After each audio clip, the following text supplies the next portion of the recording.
the journey has not been without its challenges. Structural adjustments, subsidy reforms, monetary policy recalibrations, and initiatives to boost revenue have all encountered resistance and unintended consequences. Yet, we must persist, for the cause of inaction may be far greater than the discomfort of reform. The 2025 economic outlook we unveil today provides an in-depth analysis of the economic terrain ahead, equipping policymakers, businesses, and investors with data-driven insights needed to make informed decisions. It highlights key opportunities, risks, and actionable recommendations to navigate the reform headwinds to ensure long-term growth, economic resilience, and sustainability. Economic transformation does not happen overnight. It requires consistency, policy coherence, and the right mix of strategies. Sustainable development can only be achieved when reforms are also people-centered. They are inclusive, and they are designed to strengthen critical sectors such as agriculture, manufacturing, energy, technology, and finance. We must also prioritize human capital development, as no economy can thrive without investing in education, health, care, and skills development. Furthermore, macroeconomic stability requires strong institutions, good governance, and an unwavering commitment to addressing corruptions and inefficiencies that impede growth. As a key driver of economic expansion, the private sector is also very critical and must be fully supported through an enabling economic environment, transparent regulations, and access to credit and infrastructure. Ladies and gentlemen, while reforms may be challenging, they present a unique opportunity for Nigerians to emerge stronger. The lessons from previous economic cycles should guide our approach as we implement forward-thinking policies that foster productivity, job creation, and shared prosperity. The Nigerian Economic Society remains committed to fostering dialogue, research, and policy recommendations that will help shape our nation's sustainable, inclusive, and prosperous economic future. This economic outlook is not just a document, but a strategic blueprint for informed public and private decision-making. As we unveil this report, I encourage both engagements, critical reflections, and collaborative solutions. Our shared goal should be to translate insights into action, policies into results, and reforms into lasting economic transformation. I also want to say this clarion call to the government. It is not in the nation's interest to continue to ignore Nigeria's oldest profession in the humanities in formulating economic policies and implementing the current economic reforms. The Nigerian Economic Society, established in 1957, is the umbrella for all trade economists in Nigeria. And you do not ignore your best, especially during a national economic emergency. Before I take my seat, I want to thank the Executive Director and Management of CC for providing this magnificent facility for this meeting free of charge.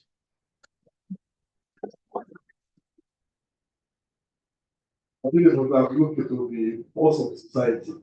And then this force of society, but let's just get to this way. Thank you very much for your support.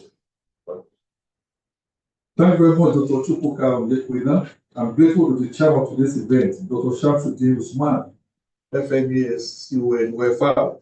I'm former Minister of Finance, former Minister of Budget and Economic Planning, former President of the Society, for this currently another event to be here today. Thank you very much. I will thank all the discussants for accepting our invitation despite a very short notice. Not the least, I'm grateful to Nancy Nanji, our co-chair and moderator. But for the next, and I love for next will be live on AIT now, on Morning Line with Nancy. So thank you that you are doing your Morning Line here with us today. I want to thank all our special guests who have been invited who are here today, and those also are online. Once again, I thank you all for being here today. I look forward to the insightful discussions that will follow and to a future where Nigeria stands resilient in the face of challenges while embracing the opportunities for growth and sustainability. Thank you and welcome.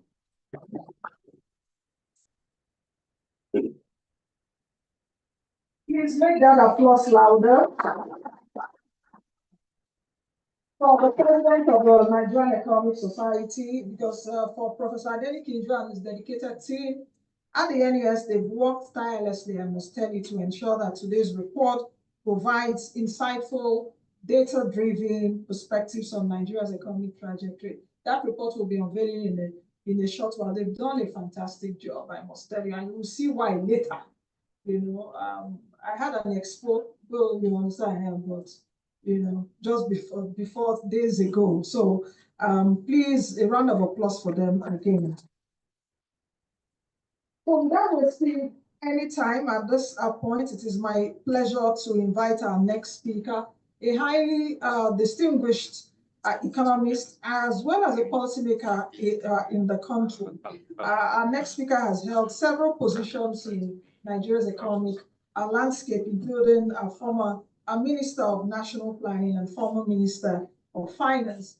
His career spans decades of public service, strategic economic planning, and financial governance. Please join me in welcoming the chairman of the occasion today, Dr. Samsudeen Usman.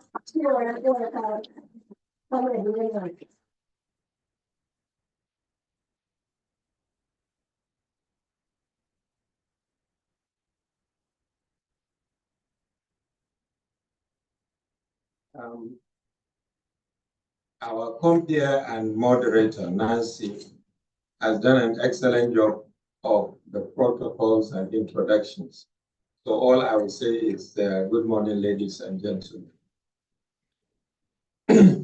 As you've heard, the Nigerian Economic Society was founded in 1957, one of the oldest professional associations, if not the oldest.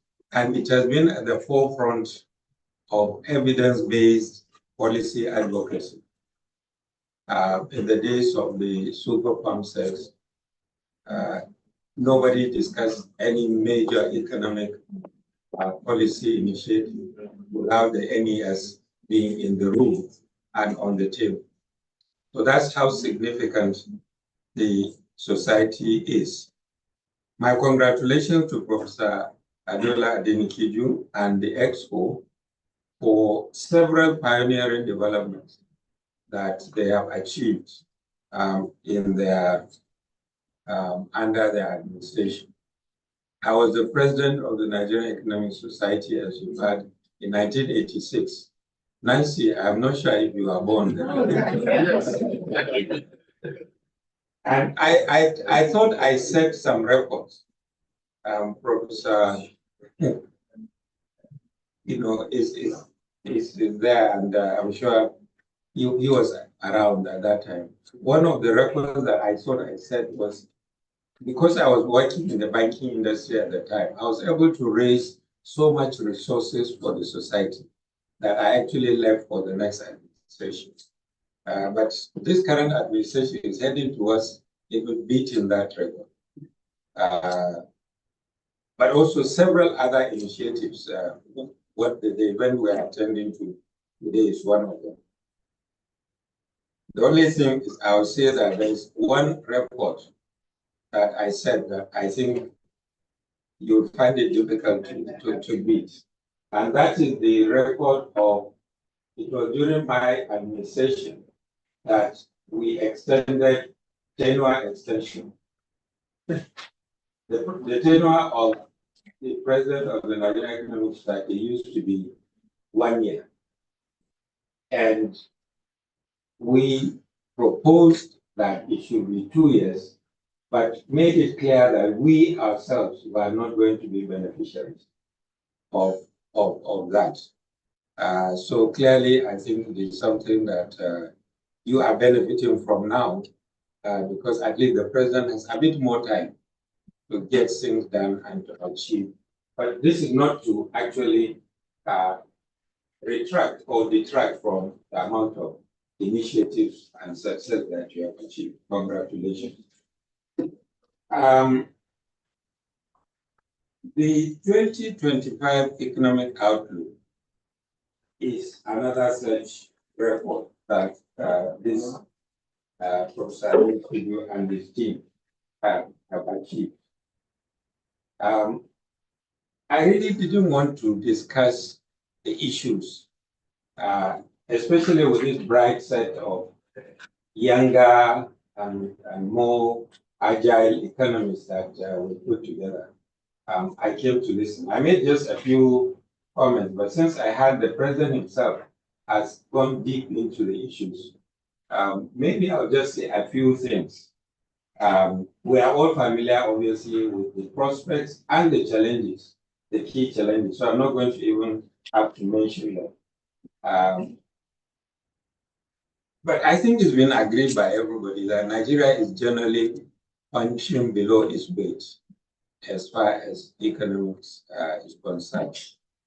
And for me, one of the confounding problems is really the issue of insecurity.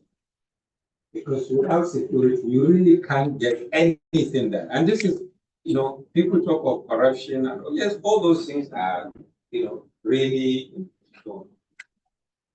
critical. But the insecurity, like almost all over the country, it is really, you can't get any economic activity done properly if there is persistent insecurity.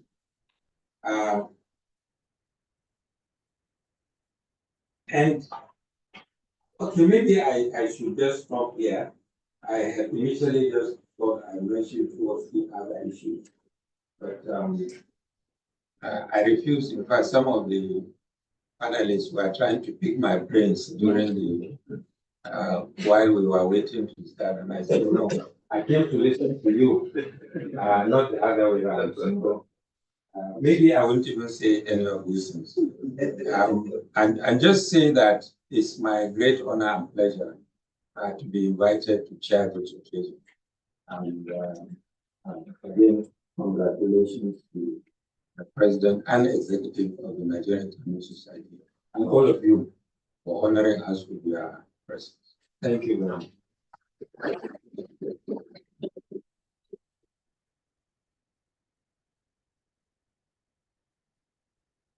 Please, another round of applause for our chairman, Dr. Timothy Simmons, who are with our FNES. Not like I mentioned. So, Chairman, you're also towing my line that we came to learn today. We came to listen.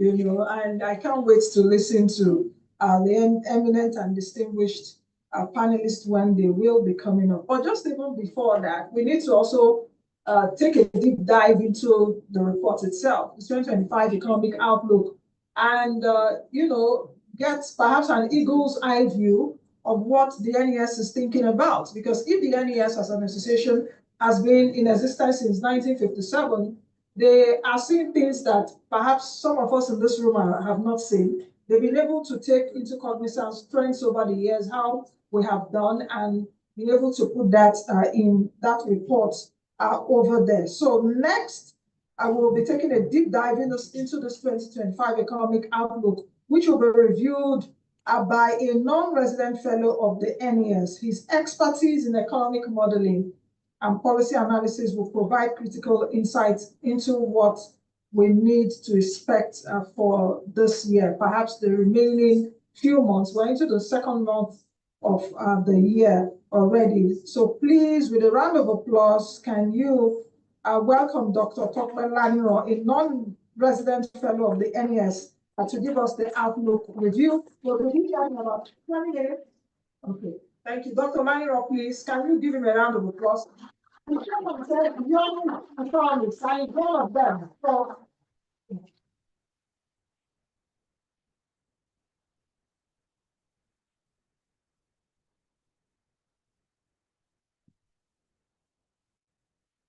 good morning, everyone. I think all my bosses are here.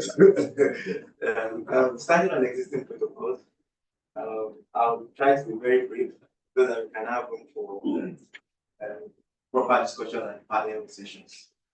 But in this presentation, I'll just be giving a kind of very brief overview of what the report entails, the things we've done in the report, and some projections for that we have for this year and society. The outline for the study.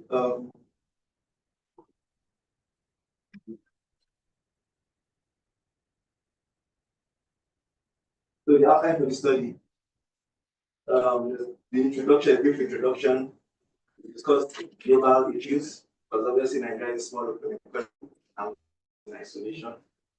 So regional development issues and outlook, Nigerian development issue, Nigerian economic developments in Nigeria and outlook, and then one of the main features of this report is the expert assessments which we conducted as a society to have an idea of what economists in the country think about direction of the economy.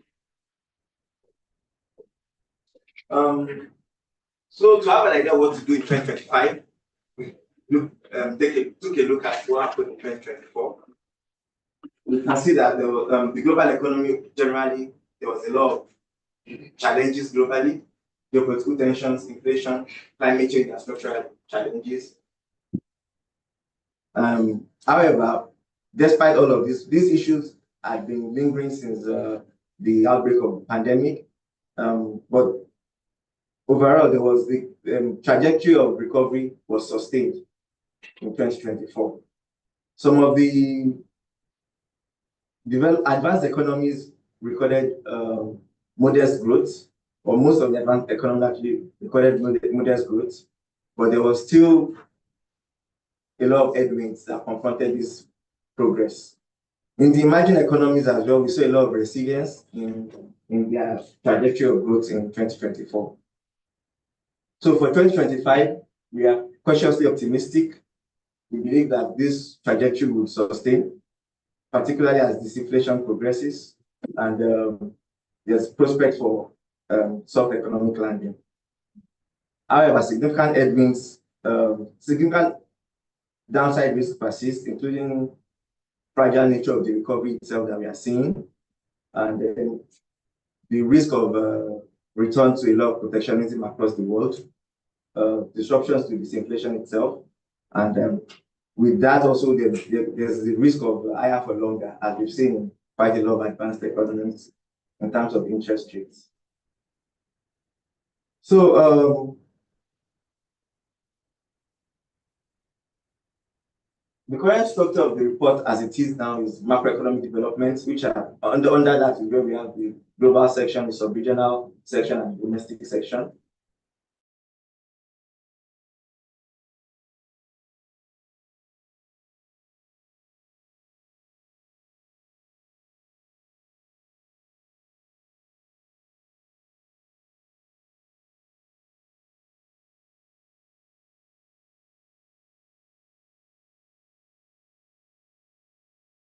We had an assessment of the regular consider and also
I can't hear you.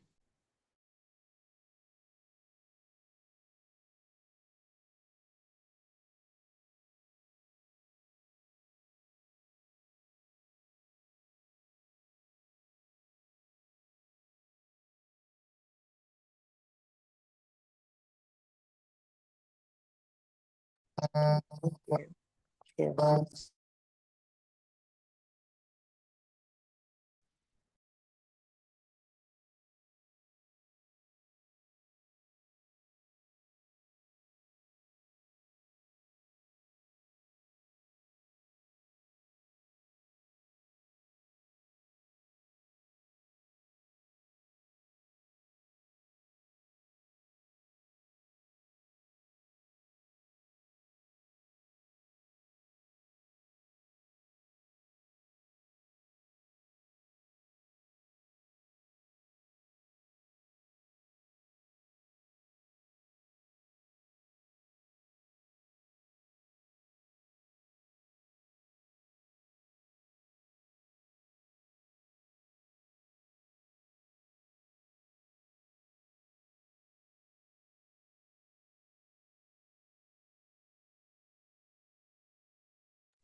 can't hear you. Can't hear you.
Sorry for.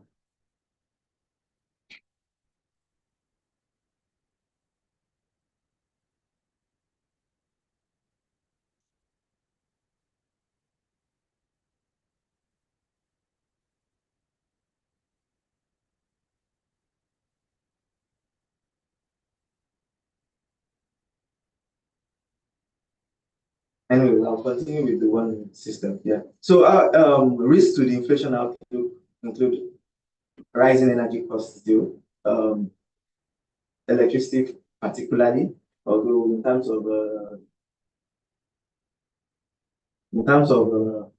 PMS and other fuel types, we are seeing moderation recently in that space, but one of the risks is rising energy costs.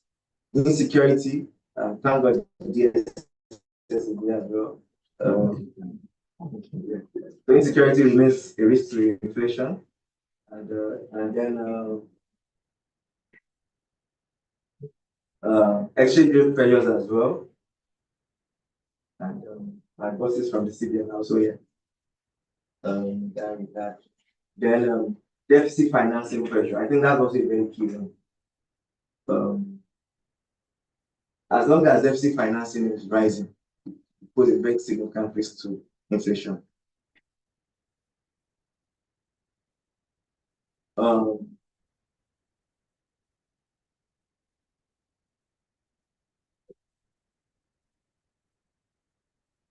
Okay.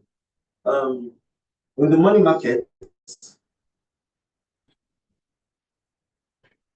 due to the heightened inflation and exchange rate pressures, we anticipate that the central bank would likely maintain a tight monetary policy stance for 2024. Wherefore, most of 2025 depend on how inflation and other key considerations play out in the course of the year. However, key risk to this would be what happens with the rebasing of the CPI baskets and maybe outputs baskets as well. In the capital markets, Nigeria did also relatively well in 2025. We expect stronger performance in 2024. We expect stronger performance in 2025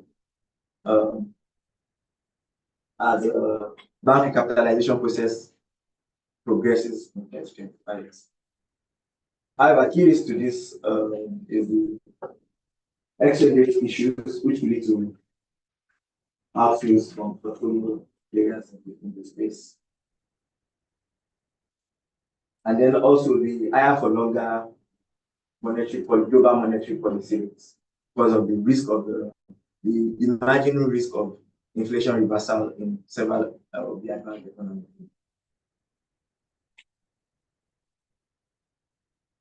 In terms of the foreign reserves of Nigeria, we crossed the $40 billion mark in 2024. We do not at this point have a projection for 2025. But we didn't do any formal projection, but we expect maybe there will be some improvement in that space. Then, regards to the exchange rate, we anticipate that the naira is beginning to find its true value and that the pressures leading to volatility are beginning to wane. So some of the projections, we have an optimistic and pessimistic scenario.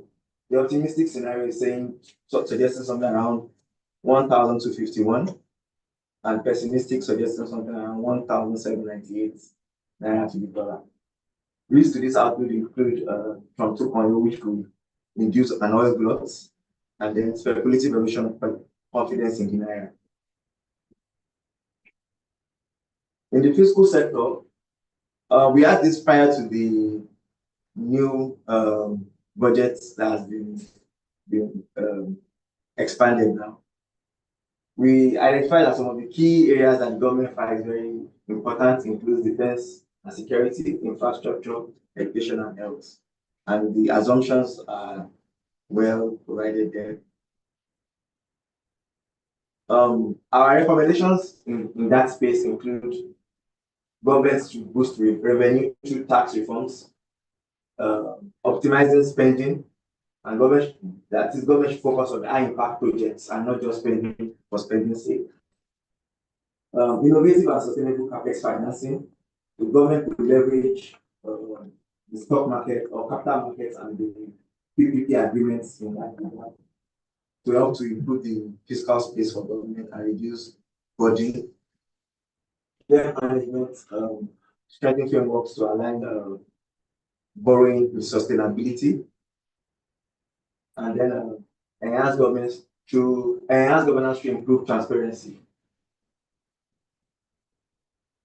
Now, to the assessments of next experts on the state of the economy. A lot of the experts were quite optimistic about the state of the economy, but they expressed their concerns as well.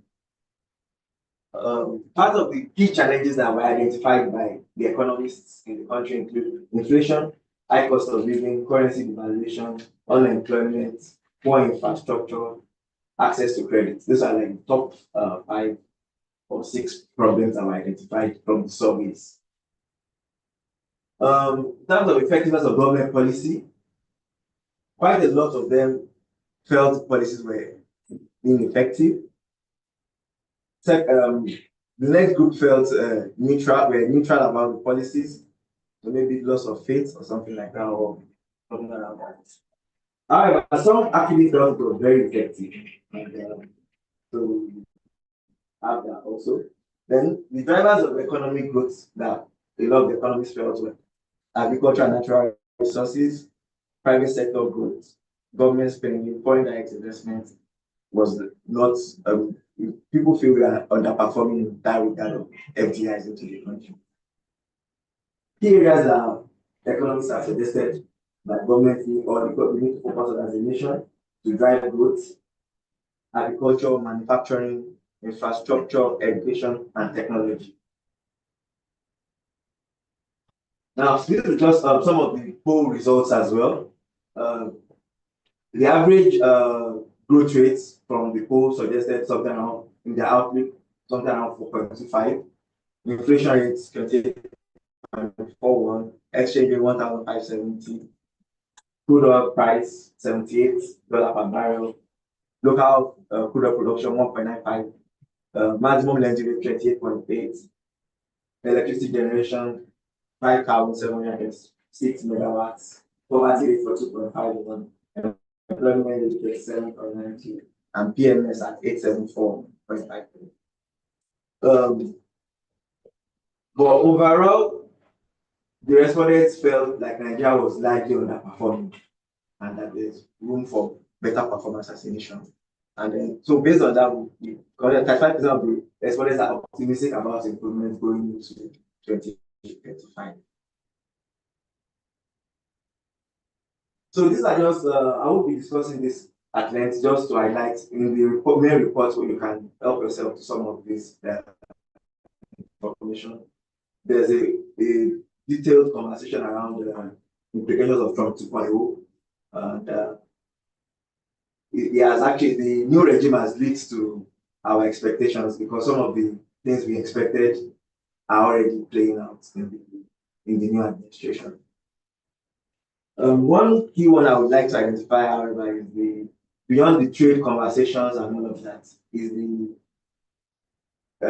opportunities for Nigeria, which is increased remittance due to tax cuts and higher disposable income. We know that a lot of Nigerians are part of the higher income earning brackets in the US as well. However, we anticipate that this will be counteracted by stricter immigration and deportation policies. So we are also not oblivious of that fact. So the undocumented ones will find out impact, which will also impact on remittance flows. So policy insights for Nigeria to maximize Trump 2.0, strengthen the economic diversification, deepen local value chains, and strategize climate policy improvements. Second box, I will be going into it. If we can get the information in the report, is just talking about the reforms that have taken place in 2024 and the journey thus far. And then the tax reforms also we identified some issues there, and we can help us do that. Is it a party to fiscal revolution or is it a body for the populace? Then also we had a kind of assessment of the renewed hope agenda, which is also in the report, and I will be going deep into that at the same time. But we took some of the issues, we highlighted some of the issues there. From the analysis, we saw that there was a lot of similarity to the structural adjustment program of the 80s, and that's also in the report as well. Thank you very much.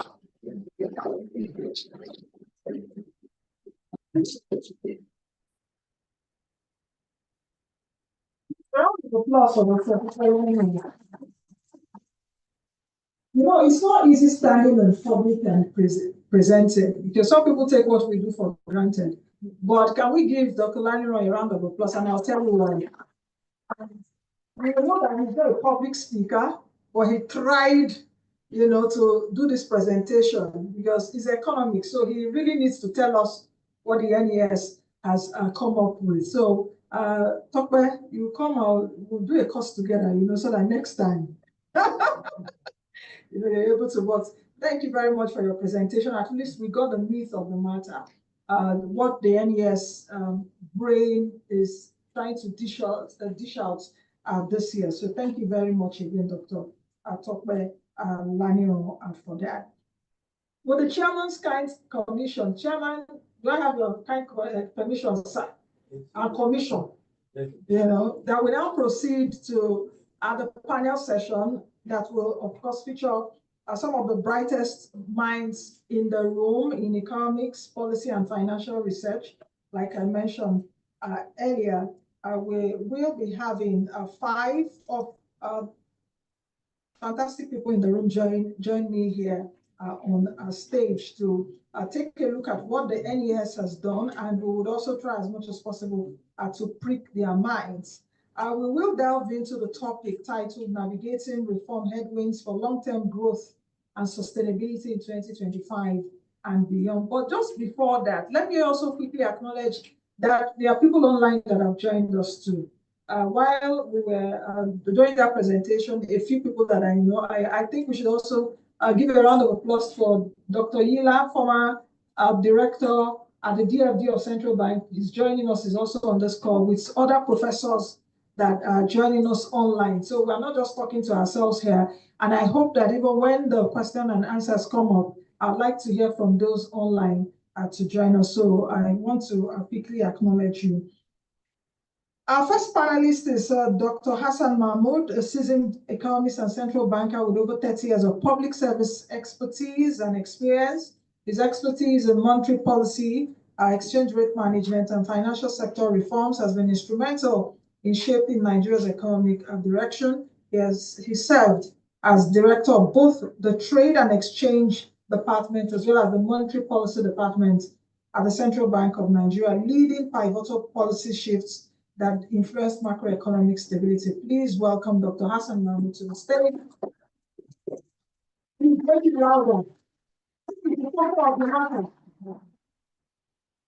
Next, we have Dr. Peter Ebeke, the International Monetary Fund's President Representative in Nigeria, with extensive experience in macroeconomic policy, fiscal governance, and economic development. Dr. Ebeke brings a global perspective on how Nigeria's reforms align with international economic trends. Please give him a warm welcome to the stage.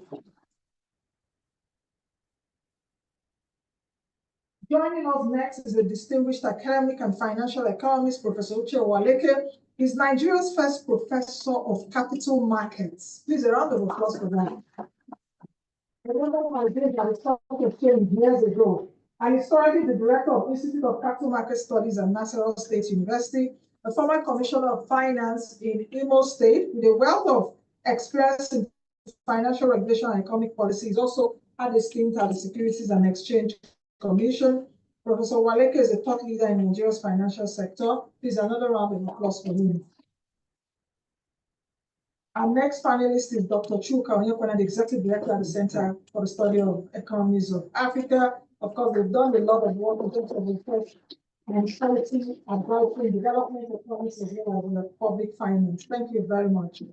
Last but certainly not the least, we have Mr. Joshua Olufemi, a data-driven social entrepreneur and founder of DataFight. Please, a round of applause. Very good time. Data analysis and policy research is helping to drive transparency and informed decision-making in the country. He is also a National Endowment for Democracy Fellow and an alumnus of Oxford University Global Finance Technology Program. Joshua Olufemi. Now that we have our two panelists seated, don't forget that we will begin this much anticipated session. Our theme, navigating reforms headwind for long-term growth and sustainability in 2025 and beyond. It couldn't be more relevant, so I'm looking forward to what each panelist brings on the table. And let's also remind us that after this panel, for just about a few minutes, we'll be taking questions and answers right here in the room as well as online. Just before I take my seat, I think I will begin with, let me be a bit passionate. I'll begin with Dr. Mahmood. Give me your own feedback, 1 minute, your own feedback of what the NES has said. We'll take it like that, then I'll come back to my question. So 1 minute reaction from all of you regarding this NES report. Very quickly. Okay, thank you very much. And I also stand on existing protocols and commend NES for giving us this well-researched forecast and analysis that's going to be useful for policy makers. I must also personally welcome my professor, who was my lecturer at undergraduate, Professor Okaminzewe, and who was also my supervisor for my undergraduate. Thank you very much, sir. Now on, I also thank Dr. Shamsuddin, who was also my boss at the Central Bank, and every other person here, fellow directors of the FOD. Now, on the outlook that we brought out, I read through it, and thank you very much, Dr. These are also my mentees. He did very well. What's her name? Nancy, what you've been doing for the last 20 years, I expect you're not going to do it in 2 years. So your standard is extremely high. For us, it was excellently very good. Now, on the outlook, a few things I will just speak to since you gave me 1 minute. I think the analysis was also very clever and said it was a cautious optimism. And that's how economists do things. And they try to create some firewalls for themselves so that you cannot bring them down on what they've said. The underlying assumptions are also quite robust. The challenges and the constraints are well set out. So if you have deviations from the projections, they're likely to come from those underlying assumptions. Things I want to emphasize on the trajectory for inflation. Yes, the advanced economies are already seeing moderation, significant moderation actually in the last 2 years in terms of the inflationary pressures in those economies. And like Larry said, most of them are already going to their natural growth of 2%. But we are not seeing that in the emerging market economies due to some structural issues that have been announced, and also due to the expansionary trend that we've seen from the fiscal side. So the persistence of monetary tightening, I don't want to use the word, but it's also losing momentum in the sense that, the headwinds that are coming from the fiscal side and the global economy are also, making that impotence coming out. But the central bank is making some good adjustment in terms of how they moderate that. We don't know, there are no projections for monetary policy apart from tightening within 2025. On the side of the external sector and the build-up of the reserve, there was also, even though Lionel said that there were no projections for the reserve, but I'm sure the IMF and so will speak about that. We saw a lot of inflows in 2024. The parameters or the incentives and other measures that have been put in place are still very efficient. The IMTOs and all that the remittances are coming. My only fear for there is what's going on in the US now, because a substantial part of those inflows are coming from the United States. What's going on in the US now? We pray that those that were sending those IMTOs to their relatives here are not those that have been deported. So if they are not, then we see that inflows still coming in. We still believe the foreign investors still have confidence in the economy, given what the fiscal and monetary authorities are doing. We expect that flows to come in.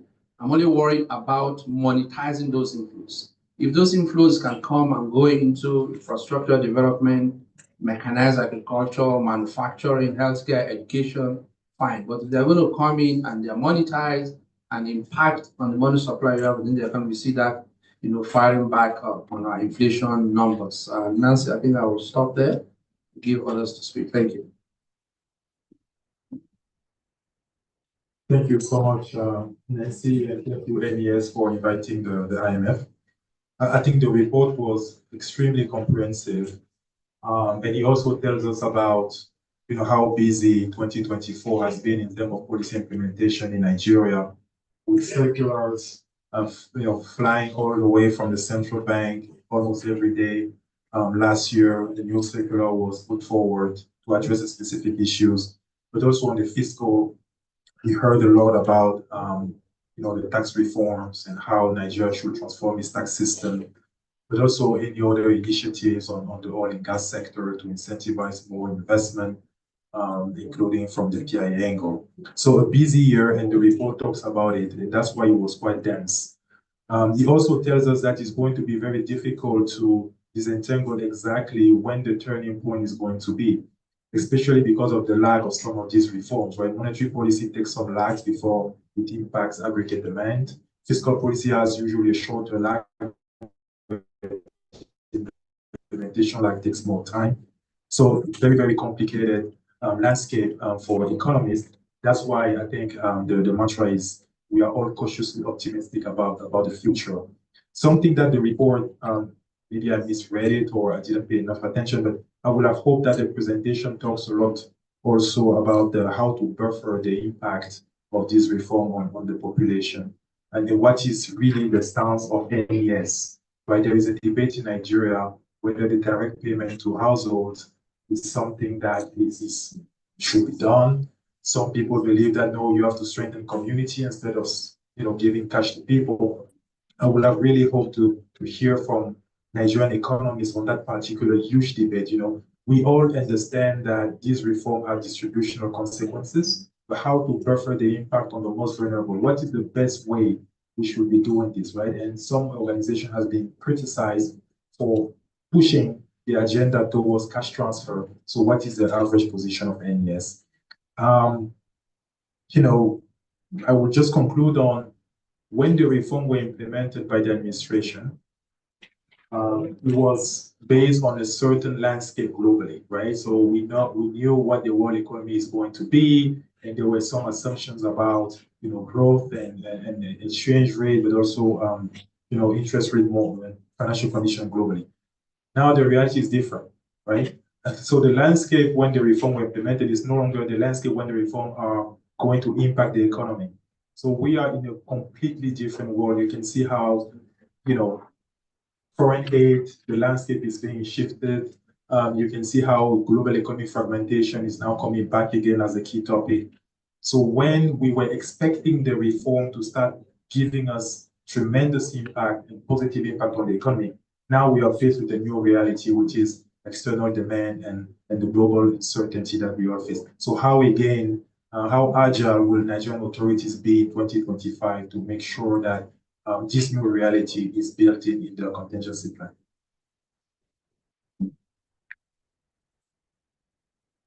Thank you so much. Yeah, the chairman, the president, permit me to adopt protocols already established. Let me also start by commending the NES for the report. I think I agree that it's comprehensive. I've seen a number of reports on the economic outlook for 2025. I think this one is it. By way of recommendation, I'll stick to other issues when I get my turn. I think the report is heavy on the FG. Okay, most of the things there revolve around the FG. There is very little on subnationals. And of course, you know that you can't talk about macroeconomic stability without the role of the subnationals.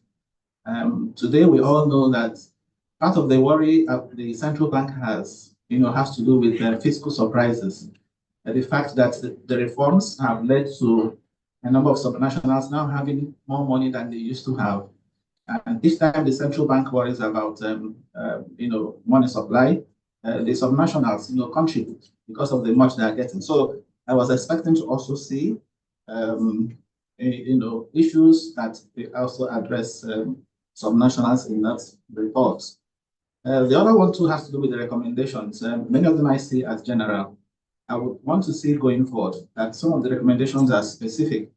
For example, when you say, if you look at that report, the recurring theme there, because I read it, has to do with enhancing monetary and fiscal policy coordination. I saw that in many of the paragraphs, but there wasn't any specific recommendation with regard to that that coordination. Okay, which is where I also think there was something we tried to put in the amended CBN Act, which the IMF they didn't quite like, but that's to the effect that there's need to have a committee, okay, or a council, monetary and fiscal policy coordinating council, that will serve as a coordinating unit, okay, without prejudice to the independence of the central bank. Okay, we have it in other climes. You have a coordinating committee, for example, in Egypt, you have that kind of thing that is chaired by the prime minister. So in Nigeria, for example, we could have it chaired by the vice president, who is the chairman of the Economic Council. So you have in that committee the Minister of Finance, the Minister of Finance, the Minister of Budget and National Planning, the central bank governor, okay, the Minister of Trade and Industry. Okay, so we have that kind of council that will sit together and address macroeconomic issues holistically, because it's one economy. So when the central bank is talking about monetary policy, money supply, it also finds the fiscal side also discussing these things holistically. And in line with that too, you now begin to see that the central bank will be having a target for GDP growth rate, for example. In 2025, the central bank's GDP growth target is different from what we have in by the fiscal side. Okay, so it's one economy, and I repeat, the target should be the same, even in terms of inflation. The central bank should be able to provide the inflation target that the fiscal side should use, and not the other way around. So I'm saying, if we say there should be proper coordination, then we should have actionable, steps to get around it. So those are my recommendations. Yeah, good day, everyone. Let me start by thanking the audience for this comprehensive, clear, and insightful report. It touched on global aspects, regional, and as well as national economic issues. But I'll just follow Mahmoud by touching on this issue of cautious optimism. I wonder why there's cautious optimism following the fact that most of the macroeconomic indicators for last year, either underperformed or deteriorated. We follow these trends on a weekly basis, and it has overall not been quite impressive. There are just a few that have improved, and those ones are trade surplus and the accumulation of forex reserves. But what are the drivers of these improvements? What are we trading? Did we start trading in cars or manufactured goods or anything? Or did we just benefit from an increase in oil prices or the production? And the same with forex reserves. It's tied to oil prices and quantity. So where is the optimism coming from? That's my question. And then you mentioned that there's a risk of an oil glut, which will reduce this prices. So if there's a risk of oil glut, is the only source of a positive news. Where is the optimism coming from? And if that happens, we know that we are headed for a recession. That's all our recent recessions have been driven by oil price. So I just wonder why it is cautious of optimism. And then what I didn't see much is the fact that a lot of what is going on was triggered by the reforms, the two reforms, removal of subsidies and exchange rate simplification. I thought I would see some more information about the cushioning effect mechanisms. How is Nigeria trying to reduce the effects of these huge inflationary pressures, which is affecting growth and other things. So those are my observations. Everyone will appreciate that 5 doctors, professors are talking, and I'm not even sure if they will count my masters as one of the I'll just, write on all that they've said and just add 1 or 2 things. I guess the important thing is we weren't seeing the numbers that were driving those indicators for either optimism or caution. The other is I was expecting to see the non-oil subsector outlook. What will be the things that will drive the change, whether even if flat, we're taking it northward. What would they be? Would it be in telecoms? Would it be the blue economy? Would it be IT? We had a lot of optimism in 2024 before Trump that the digital economy was going to be one great driver for. But with this, we don't know if we're even going to get those technology investments anymore. So those kind of key subsector insight, of course, aside the fact that the 36 subnational states, what is happening at those levels? What are we doing with those figures? I think was important. I was also expecting to see, fantastic. I love the the modest. I think what was cautious is really the pessimism, not the optimism, if you like. I guess we're already seeing a lot of those social, political, drivers of the outlook that we're looking at. What is the LG autonomy going to mean? Less money at the federal, at the state, and now going to the local government. What would that mean? We still don't have a census. So what are we using to drive the per capita? Of all the GDP figures, what do these things mean? And then maybe a little bit of spice on the macroeconomics. Use the markets in Canada. Now we have the real here and there. What would that mean for trade, and how would that drive? And little or less of the interconnections of all of these regional, global, shifts with the Trump, or if you like, call it the US, going the direction they're going. What does it mean for rates that you were trying to point to? Would it mean more inflow from there? And what would that inflow mean? Would it be constructive? Would it be corrosive? Capital inflow to sort of balance? And what would that mean even post 2025, or things that I thought we could embellish? But I guess we can leave that to also policy, research, communication, actors in the room and outside of the room to help us sort of look at the numbers in there. But great work. I can't say a lot because both the president and the presenter are also leaders, of our own editorial advisory council. And I know that a lot of caution, which we've also learned from, went into this. But all the same, I think we need to really call a spade with those socio-political issues in country and regionally. You just had the AES exit. What does that mean? You've spoken about what is happening. Spoken about what is happening. That's another big block. What does that mean for Nigeria's whole investment into, conditional cash transfer, as was mentioned? Some of those linkages, I thought could happen. Thank you. Thank you very much. Please, a round of applause for our panel. You know, and if you have 10 economists in the room, they look at one issue from different sides. So my 5 panelists have been able to look at this report and dissect it. So I think I will anchor, I will begin to anchor from this level. So many things. In fact, I'm even thinking that the questions you have now have been turned over, but I will not want to, to distort where we are. But I think I will begin again with Dr. Mahmood, where Joshua ended in terms of the twin policies of, fuel, there's petrol subsidy removal, as well as the devaluation of the Naira that has led to the decline of the Naira in the last few months. We've seen that the Central Bank of Nigeria has been,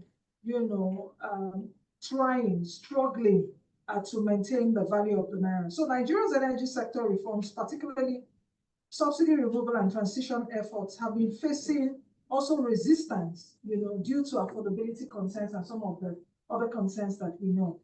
How can the government, and I'm talking about the FG now, I hope that during the question and answer, we'll be able to look at the state's contribution to the fiscal surprises like Professor Waleke put it.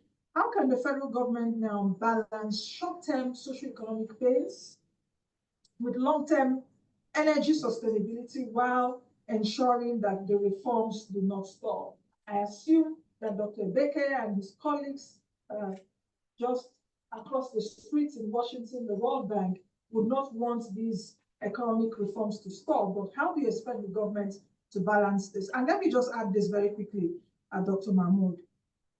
I think it was Joshua that mentioned it, or was it Dr. Chuka, that our country is heavily dependent on oil. So that means anything that happens now, we could go back, into problems again. What structural energy policy shifts, and I'm asking you this also as the president of NAW, energy policy shifts are essential to ensure Nigeria's long-term fiscal stability, and how these reforms withstand global economic shocks with Trumponomics now happening around the world. Tokpe actually said earlier, there's a Republican in his presentation, Republican government in the US. It's not Republican, it's Trump. So with Trumponomics now, how do we, withstand these global economic shocks? I hope they are not too much, but I know you can. Thank you, Nancy. When you were asking the question, I was counting. When I got to 6, I just stopped counting. I said I'll listen to the last one and I'll start from the last one. But thank you very much. I think they are all well connected, but I will just try to focus on 2 sides of the question. One, the policy reform, subsidy removal, and the backlash of that is socio-economic resistance that is coming from that through the hardship and all that, which is compounded by the tax reforms and all other reforms that are also impacting on the individuals, farms, and businesses, and also sustaining this reform, particularly in the energy sector, to be able to consistently improve on energy supply, or what we call energy security, which the report also said is extremely important for us to enable growth and also establish macroeconomic stability. One, the subsidy removal is done. I don't want to lament on whether the process, whether it's supposed to be gradual, to a lump sum, whatever, that is gone. So let's deal with the realities now. The realities now are the fact that the pullback that we got from the subsidy removal, how is it implemented to provide cushion for this action that we're seeing? In every policy reforms, in economics, we have what we call economic stabilizers. These stabilizers are supposed to provide the short-term absorbing, stress absorbing mechanism, such that those they are making those reforms for are able to, one, understand that reform, sit along through with the reform, because it's a two-sided equation. While we expect the consumers, the individual, the business to also behave in a particular way. If the reforms impacting on them too negatively for too long, and you start seeing some resistance and you don't get the reciprocal behavior, because those reforms are supposed to anchor expectations, a kind of behavior from those group investors, businesses, households, farms, the vulnerable, and all that. So we see a lot of noise, not noise now, with due respect to all Nigerians, a lot of concern around the impact of this reform, particularly subsidy. So what should the government want to go? And for even though I'm still an enemy of central bank, when we say government, we say both federal and subnational. So we mean, so we mean both, everybody, including local government. So on the government side, dealing with this socio-economic backlash from the hardship that comes from the reform, particularly something removal, is one critical thing, Nancy, is that communication is very key. We said communication is one of the policies for monetary policy. It's also a major policy for the fiscal. So communication is very key. There's no arrogance in it. We should be able to let the receivers at the other end of the equation to understand where we're going there, how we're going to get there, the transparency in that. So the expectation is that, yes, we're feeling the pain now, but they say there's light at the end of the tunnel, but that's when there's a tunnel. So there's a tunnel, there's a hole. When the end of the hole is black, but the tunnel is there. So you should be able to decide that, yes, there's really a tunnel. I see light at the end of it. So there should be that understanding. It's not that even if people are illiterate or people are in the rural area, there's also a channel of communication with that. So that communication is very, very key to get that positive feedback from that group. Number two, there needs to be transparency in the deployment of the gains of the subsidy removal, if there is any. And that should go into providing other public utilities that will cushion the effect on the populace. The free ride utilities, which include like education, like health, like creating employment. The recent rep of the IMF mentioned this conditional cash transfer. So we have a major concern with that in terms of the implementation. If you're going to be distributing, I don't know how much it used to be, about 70, 80 billion, so maybe 200 million people, not using technology, doing that physical, using boats in Bayelsa, flying, using camel somewhere or donkey somewhere, that is not going to work. There's a need for the fiscal authority to also go. We have a Ministry of Communication and Digital Economy or something like that. Need to adopt technology such that those conditional cash transfers can go to people's phone, and you can use those phones and make transactions. Nobody goes to market now. Even those that are selling tomatoes now, you can also do USSD transfers to them. There are people holding POSs in different places. So if there's transparency in the deployment of gains of subsidy to improve people's life and create jobs for them, that will substantially enable that positive feedback. So that's what's important. So those gains should go into those sectors so that we said we're removing subsidy because the subsidy was supposed to go to the poor, but it later went to maybe 5% of the elites. But now the suffering is more to the poor when you're removing it. And these elites are still doing very well. So there's need to rebalance that equation such that the gains now with no subsidy will go to this vulnerable group of people in a very transparent way. When they see those positive outcomes, they'll be able to believe in what you're doing and also cooperate with you to be able to achieve or sustain those reforms. On the other side of the thing, in terms of sustaining this reform for energy efficiency, energy security, that is important for driving growth and macroeconomic stability. It's very difficult, is it the IMF or the World Bank that said that we need to endure this for the next 15 years. I don't think 15 years I'll be about 75 years old. So I will not even want to wait that long before I start seeing some positive impact. I think there's a need for sustaining this reform in a very people-focused manner.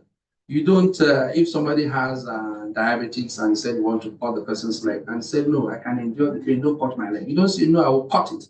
No, it's me, I'm not enjoying the pain. So leave it, just be giving me painkillers. I will live on with it. So there's supposed to be an understanding between the doctor and the diabetes patient that, okay, if you leave this leg for the next 5 years, it's going to rot, it's going to affect your brain, your heart, you're going to die. So if there's that understanding, you see the person accepting that, yes, you can cut off my leg. But when you say, no, I'm the doctor, I'll cut it off. So whether you like it or not, I'll cut it off. And see, that is kind of language we're saying. So you see those reforms being truncated. One of the recommendations of the listing is policy adjustment. But the policy adjustment should not be negative. There should be a continuum in that policy process if you know that those policy process will have positive impact on the populace. So coming to the energy side, there's a need for also some level of transparency in terms of the implementation of these measures to be able to see some positive outcome in terms of sustaining the reforms, because we are more or less getting to the tipping point. And when you see that heavy resistance to the tipping point and you lose the confidence of the other side of the equation, then you see everything collapsing like a bunch of cats. We don't want to get into that state. There's a need for government, federal, state, local government officials to show some level of transparency, build the trust, and see that people believe in what they're doing, and people are optimistic that the positive outcomes, that expected positive outcomes, are going to be realizable. When that is lost, then the whole thing is lost. Then the reform process will not be effective. So that's will be my initial view of that. Thank you.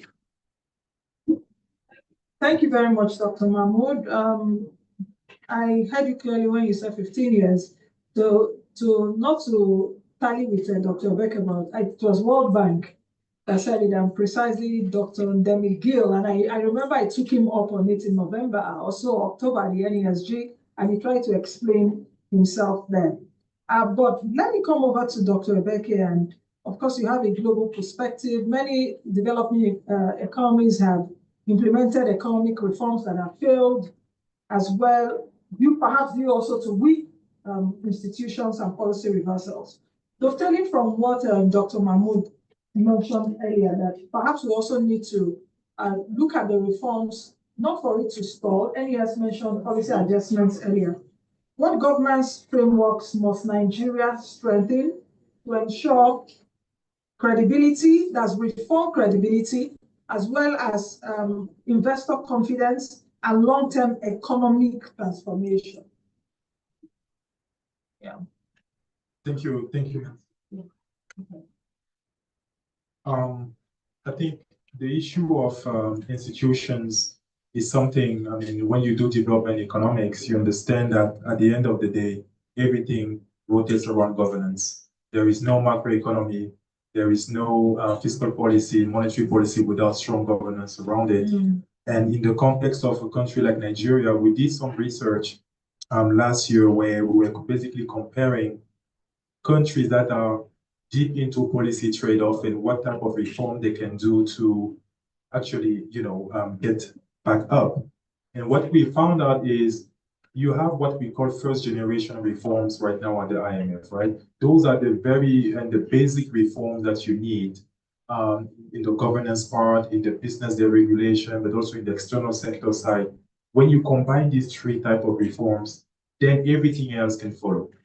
You can implement monetary policy with a certain objective, you can implement fiscal policy. But in the case of Nigeria, the country remains scoring very poorly in terms of governance, right? When you look at governance efficiency, bureaucracy, quality, control of corruption, there was a recent report just a few days ago, Nigeria gained 5 seats, but it's still around 100 and 140, 45 ranks. So still a lot to do on the governance front. And why this is important, right?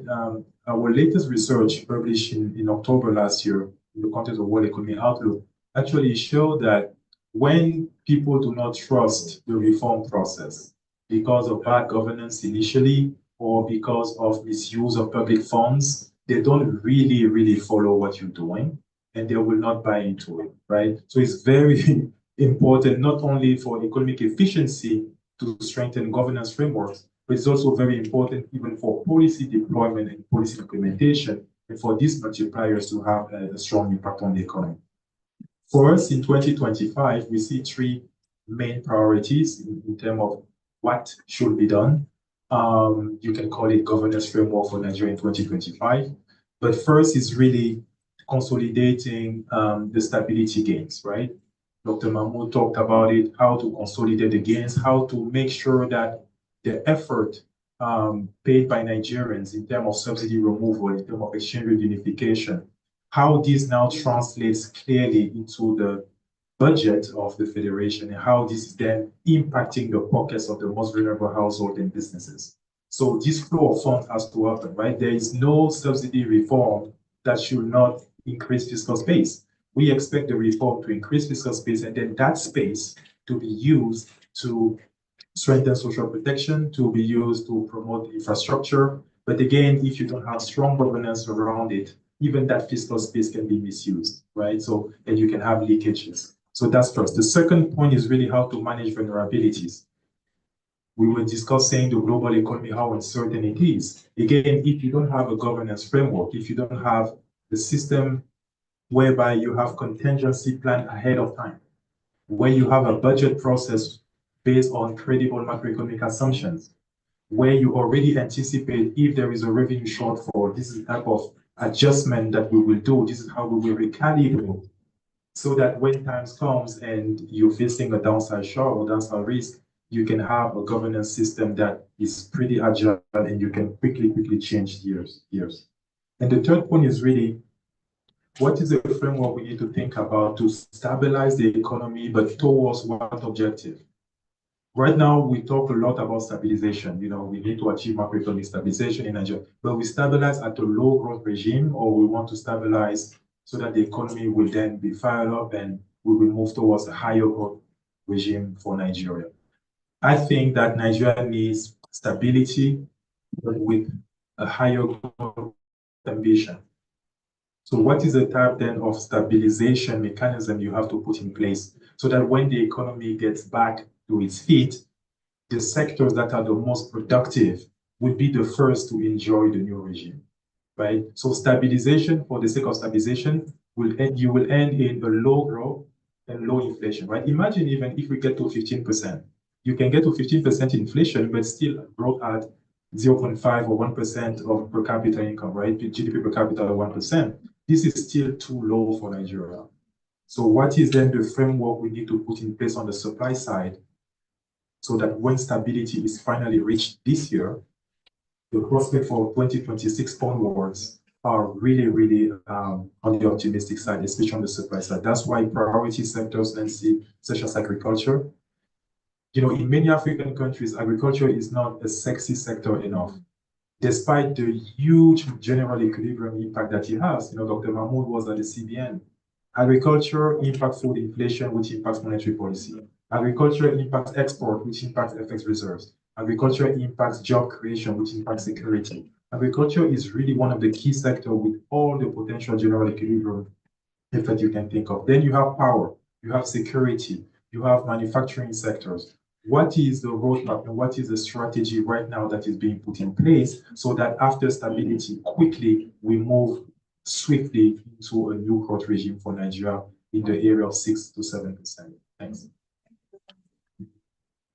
Thank you very much, Dr. Becker. You said a lot of things, and what came to my mind when you were talking about strengthening fiscal space that we've seen even for the FG and more so even the states, which Professor Waleke explained earlier. The states are even still complaining that even though they have more revenue, I don't know if you've been told, but I've been told by some state governors, that inflation is eating into our money.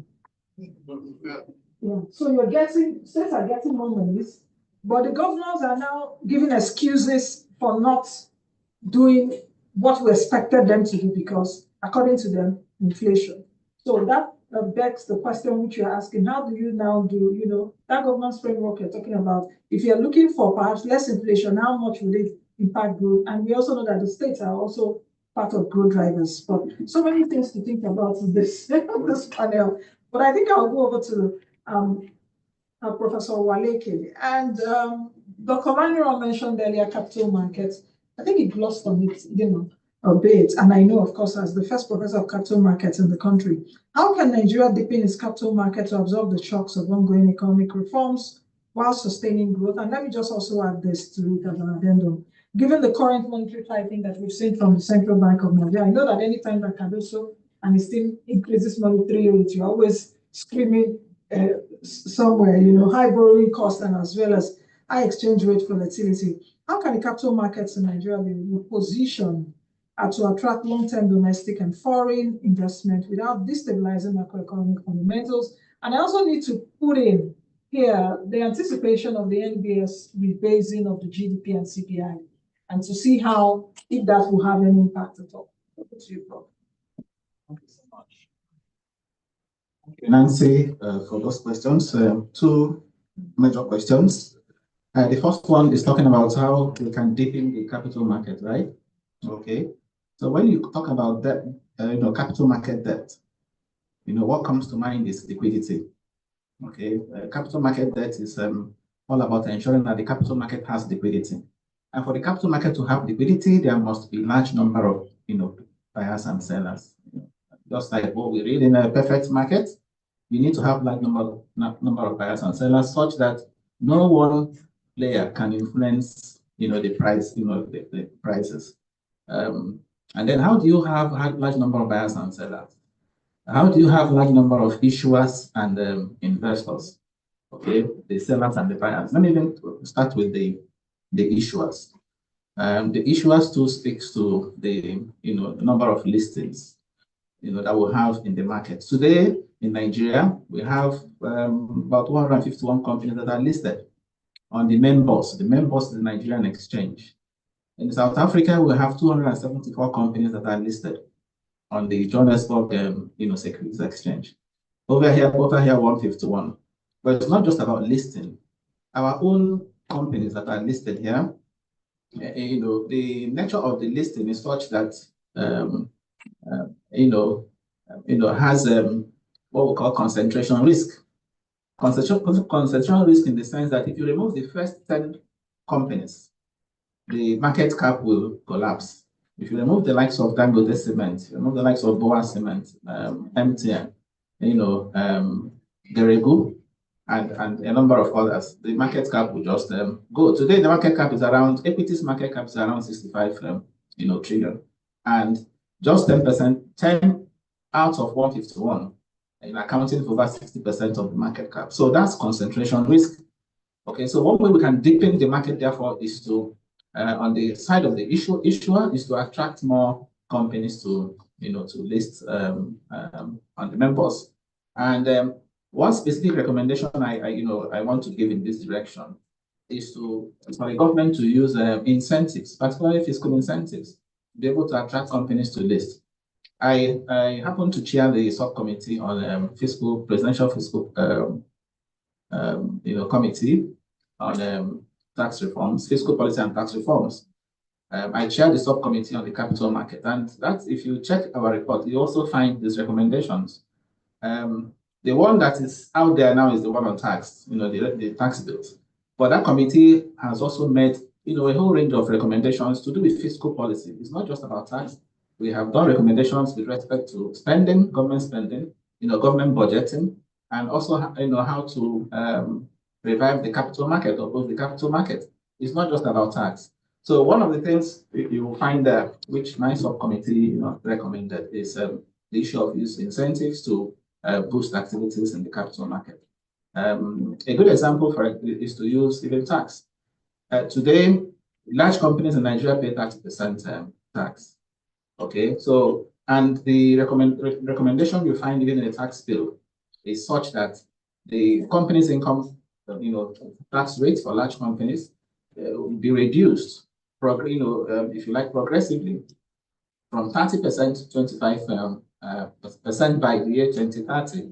Okay, so there is a plan to, it's one of the things we put in our recommendation. Of course, after the meeting we had with the Governors Forum, the governor said, they wouldn't want that tax rate should be left at 30%. But in this direction, for example, you could say, let listed companies pay lower tax. If you're listed, you can pay 28% tax, for example, while other companies pay 30%. So that can serve as an incentive for companies to list. You can also give companies tax breaks. okay, or tax waiver. In their first year or first 2 years of listing, you ask them not to pay tax. In Jamaica, if you look at the typical Jamaica case, in Jamaica, they granted tax breaks for companies to list on their exchange. At that time, they had just 5 companies that were listed on the Jamaican Stock Exchange. When they had that policy, okay, the number of companies moved from 35 to 100 because a number of them wanted to come and enjoy the tax waiver. Once you list, you don't pay tax for some years. So we can also do that kind of use that kind of incentive to incentivize companies to list on the market. So that is on the issuer side. On the side of the investors, it's important to have a balanced mix of investors in the market. Of course, by investors, we are not only talking about institutional investors, the pension funds, insurance companies. We're also talking about retail investors. The retail investor base today in Nigeria is still shallow, given our size, given our population. And one way we can boost retail investor base in the country is through this capital market literacy, financial market literacy. Even among the economics, okay, how much of the capital market do we know? And that is why part of what needs to happen is for this financial market education, to also be included in the curriculum of higher institutions. So before you finish, you are expected to take courses in financial markets, capital markets. That will also help to grow the awareness of capital market activities. And finally, the issue of regulation. It's important that capital market regulation is firm so that investors can feel protected. And it's only when they have confidence in the market that they can come and invest. So what do we do to deepen? I've talked about on the issuer side, we use incentives to bring them to the market. And on the side of investors, financial literacy and regulation. But let me also say this: when we say capital market, it's not just about the exchange. It's not just about the exchange; is simply the platform.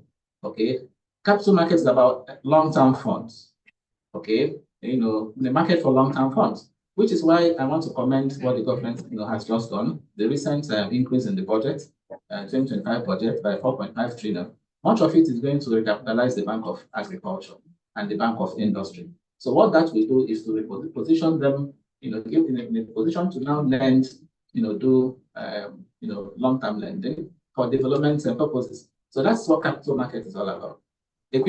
Strengthening our development finance institutions to be able to perform their functions, especially now that the central bank is withdrawing from those interventions. So I think that's important.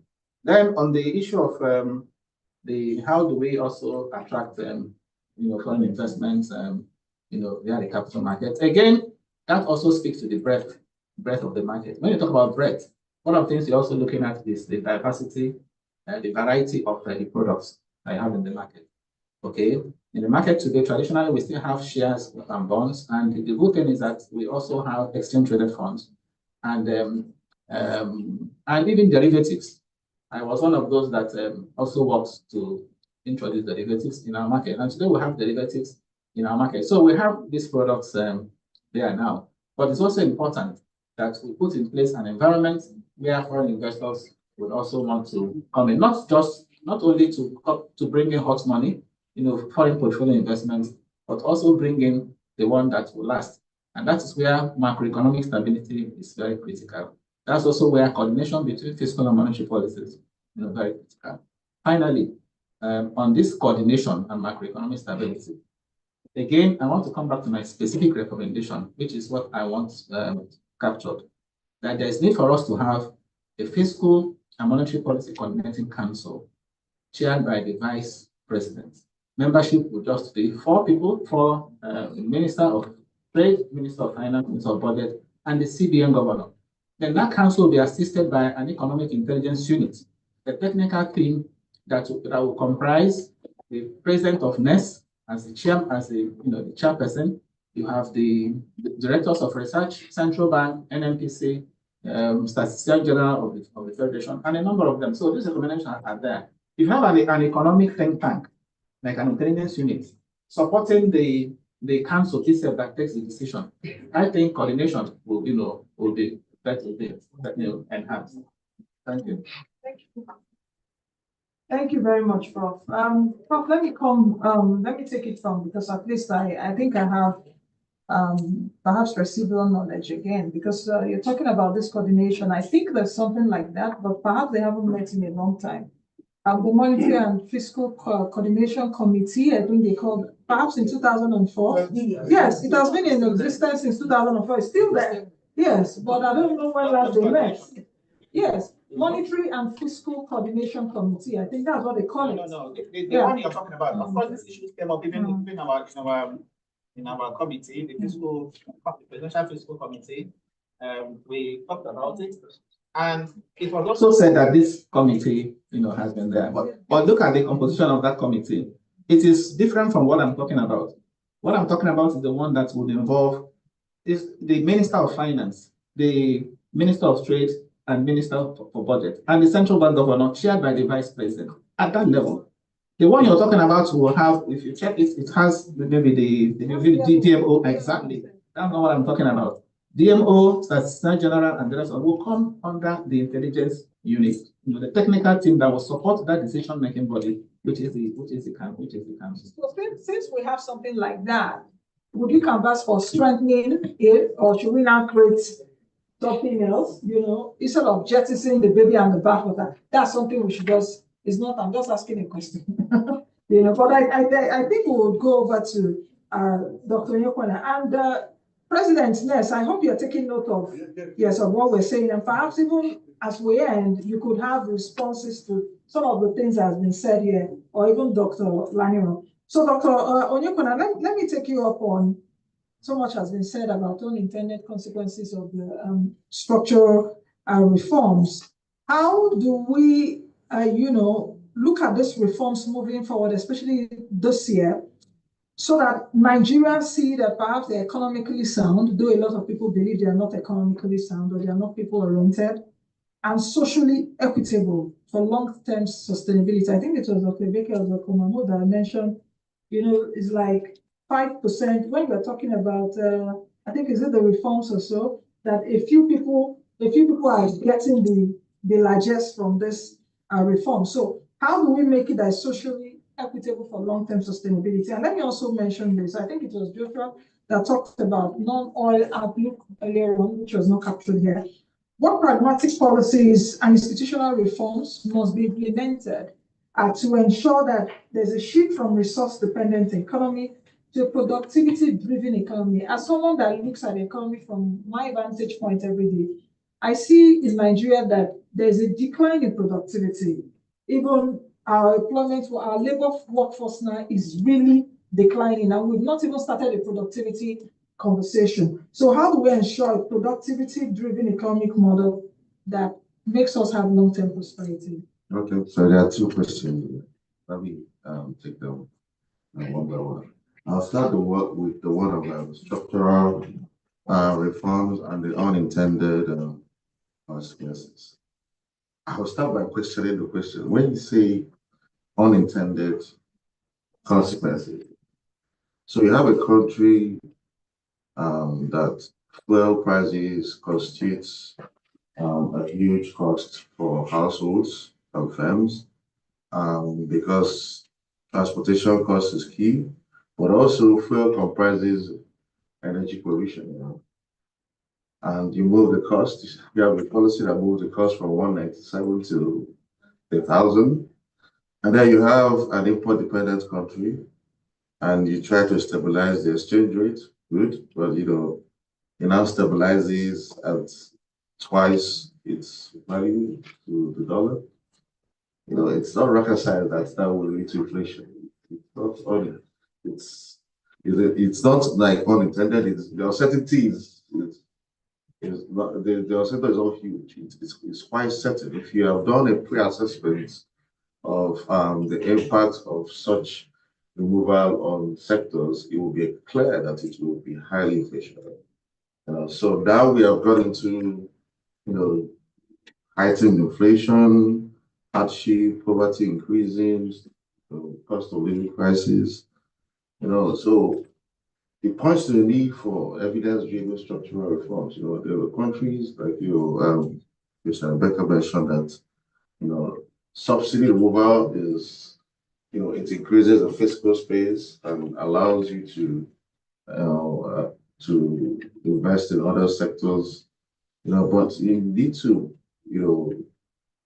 put things in context. Nigeria, if you put that kind of shock, it has very huge implications on poverty. And the hardship should have the policy should have come with a complementary alternative effect on the vulnerable and population. Some countries actually start the cushioning effect before the removal of the subsidy. In some cases, it is gradual, gradual or phased, whereby you remove part of it and then you cushion the effect, and then before you try the other. But in the Nigeria case, it was abrupt. The communication was not effective. The stakeholder engagement for it was not robust. But all we know, just heard, was that there's a removal of subsidy and it has triggered, huge problems. So what do we now do? The government needs to find a way to cushion the effect of these huge inflationary pressures. Cash transfers might not be the answer to Nigeria's problem. It might actually be inflationary, to be honest. But a sector-specific policy, such as agricultural intervention that will reduce the food prices, food inflation, that will tame the food inflation, could be a way of reducing the impact of inflation on the economy. And also there is also the evidence to also show how does the removal of subsidy, which has increased revenue from 1.1 trillion to 1.7, or is it 2? The vice president at the time said they get more than 2 trillion now, but they sometimes hold it. Exactly. So how has that transited to more investment in social sectors, education, health, and even sectors that will help to cushion this effect? These are the kind of publications that you expect from the government, which is it might be there, but not as robust enough. And then you're talking about productivity, economic diversification. Okay, so in my life, economic diversification has been a topic right from my school days, Nigeria economic diversification. We know what to do about economic diversification, but it has not been done. To diversify your economy, you need to invest in infrastructure. You need to invest in infrastructure so that these sectors like manufacturing and agriculture, transportation, logistics, energy sector. These are the sectors that you need to empower in order to industrialize. You also need an educated workforce, so that they'll be able to harness the skill sets within the country. You also need effective trade policies, investment policies. The African Continental Free Trade Area is an opportunity to harness regional value chains. So these, I must say, I've said this 1 million times, these are the ways to harness to achieve economic diversification. Thank you very much, Doctor. Mr. Olufemi, we've been talking about structural reforms, policy adjustments, and all of that, social intervention or cash transfer. What comes to my mind is data to support it, credible as well as transparent data. At a time we were questioning our social register, as it were. How many people, do we even know how many people are poor in Nigeria? There's a NASCO office, social safety office. How many people are poor? These interventions, the Minister of Finance, when I spoke with him on my show some time ago, he said, we are giving 25,000 naira each to the poor people. But the question is, where are the poor people? So that brings to the question of data integrity, and with the rapid digital transformation we're seeing. Dr. Mahmoud was the one that said earlier, you can actually send money to someone with star something, USSD code. So how do we use rapid data as well as digital transformation? And I'm bringing in artificial intelligence here because we're in an artificial intelligence age. This week, or was it last week? I think this week, yesterday and 2 days ago, we've seen the puzzle between Elon Musk and Sam Altman of OpenAI. So if the world is going this way, we also going the way the world is going in terms of using it for economic decision making. So that's my question for you. How do we use this to drive informed, accountable, and sustainable economic reforms? Then I also need to ask you this question, which is what role, because Dr. Mahmoud mentioned earlier on, and even Dr. Baker, the role of communication. What role should media and civil society, media my space, civil society space, which perhaps also Dr. Nyokona plays in somehow, in holding policymakers accountable for reform implementation? So those are the two questions. Okay, thank you. I'm trying to see how practical we could go with this. You know, when you talk about data integrity, and I'm going to borrow from what the last speaker just mentioned, which is infrastructure. What's the infrastructure driving our data collection, data management, or data-driven decision making, right? And I'm saying that even if you were going to collect the data, what is the digital public infrastructure that we have that is going to help with the coordination? If we wanted to deploy AI into anything, I've been seeing a lot of narrative about AI. The Ministry of Communication and Digital Economy has been speaking about, and I mean, there are policies in the right directions. The question is what we've said about governance and efficiency. And why am I saying this? If we wanted a stability and growth direction, that means we probably want to pick on 2-3 sectors. Then the question is, what data do we have for those sectors? How do we collect that data? Who owns that data? You're talking about fiscal. He was talking about fiscal and monetary policy alignment. My question is the data even aligning? Let's start with the data. The DMO will give you a different figure about the debt.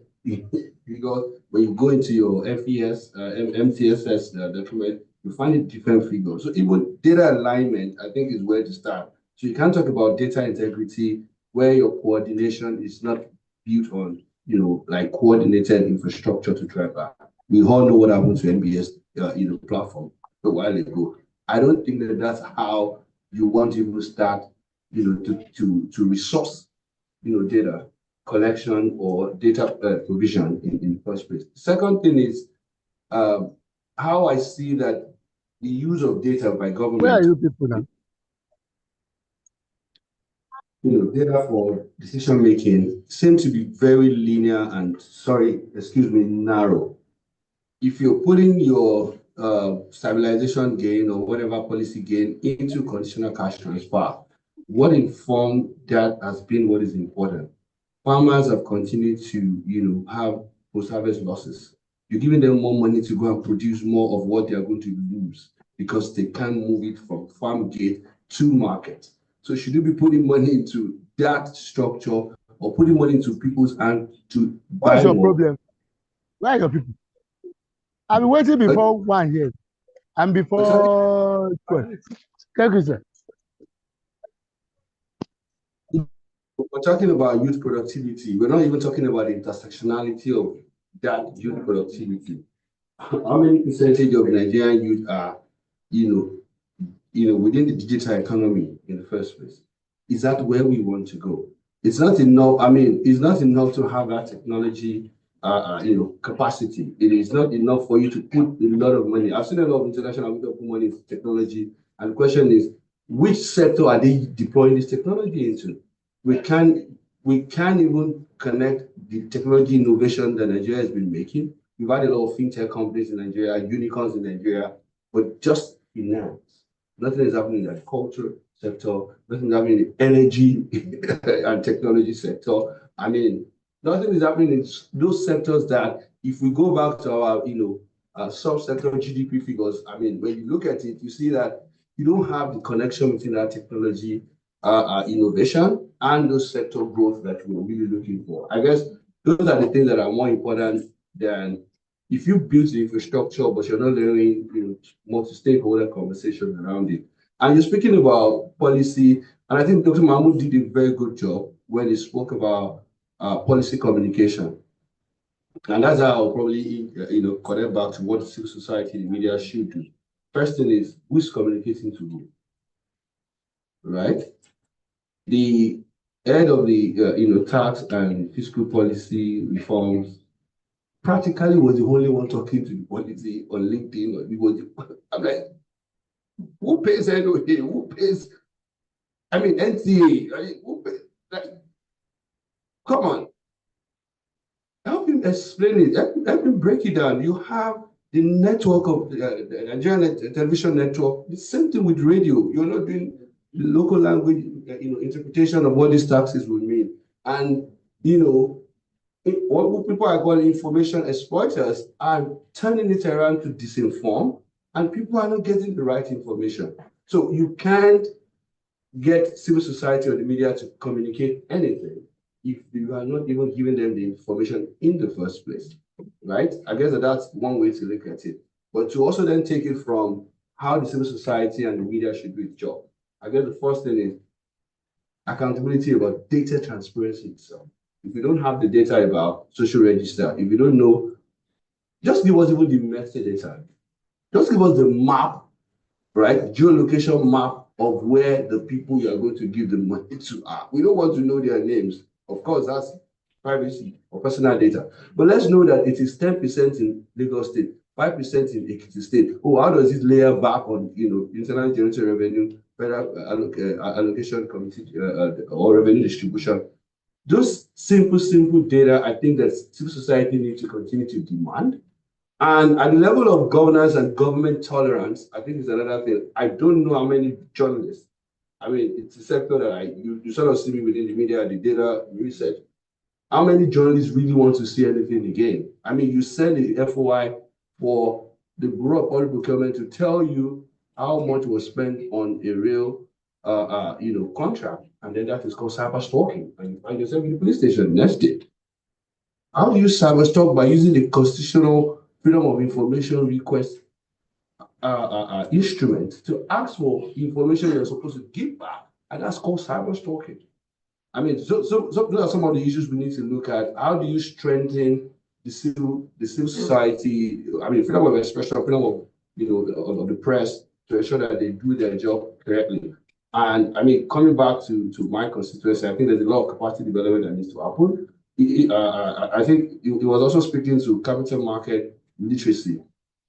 I mean, I don't know. I don't think, maybe if you remove Nancy, right? I don't think we have another 20 journalists in Nigeria that can give you like real-time insight or analysis about what is happening in the capital market, right? And you don't also have, and I think this is where we come back to NES and the rest of them. Where is the monthly economic intelligence reports that we should be having from NES? You have a lot of resources. You have a lot of people in the room.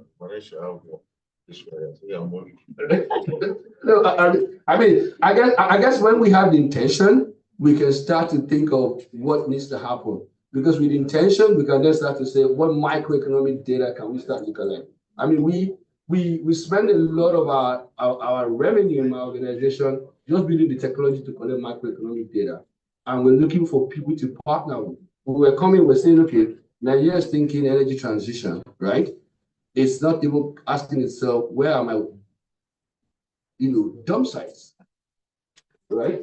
How can I know all the places that we have a dump site so that we can use that to think of recycling? You can use that to think of circular economy. You can use that to start to think of a lot of things. And on my way here, I saw, and we're just saying to ourselves, come on, I don't even think if we deployed GoLocal to collect that data, we would ever think of coming this far. And that's where the place of artificial intelligence comes. How do we use it to collect the data using socioeconomic satellite imagery and sensor, I mean, I feel like when it comes to data, it becomes, a sad story for a country that claims to be the largest economically in Africa. It's, an hegemony, whether you like it or not, in the region. And, has a lot of, I mean, the best of professors you can have in Africa, socioeconomic, and the rest of them. I mean, you have them, I mean, Dr. Paul was just talking about how our diaspora, population are economically viable, right? And if you wanted a real estate investment report today for your diaspora to put their money into, they still go back to unreliable data to make those decisions, right? I think so much has been said, so much to internalize. So I think I'll put it up to the audience now. It's time for Q&A, but you would agree with me that our fantastic panelists have done justice to the questions that I've posed, as a result of what we're discussing, navigating reform headwinds. Quite a lot, even when Prof was talking, I was saying, how many of us here are invested in the stock market, for example? How many of you have shares? Stock? Oh, doctor said you have to have money first. So that goes to what Mr. Oluwafemi was talking about in terms of even literacy, in terms of even communication, in terms of so much to talk about. But I think I'll open it now to the audience. When I talk about Nigerian economy, sometimes I get depressed. I try to detach myself when I get home, from all the shenanigans happening. But we will take 4 questions because after the question and answer, we'll go to unveiling so that we can get that done with. I'll take 2 from this area, okay? I'll take 2 from this area. You are making this thing difficult for me now, But let's start with 2. Let's start with Professor Ezenweden, MD, DBN has been graciously here with us as a policymaker. So Dr. Panachi will take back what we're also saying. So let's get the mic to Prof. Ezenwe. And please, people can do this just within a minute so that we can accommodate. Yes, actually, there's so many things to talk about. 1 minute. Yes, Prof. 1 minute, please, sir. First of all, let me thank and appreciate our president, President of NIST and Council. They've been doing very well.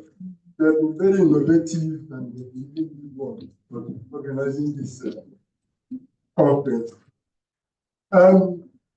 Very quickly, 3 points. Walek made a point about coordination. I want to say this. I'm very sympathetic to the idea, very, very sympathetic to that point. But it's not a new idea. As far back as 2002, there was what was called economic and fiscal coordination.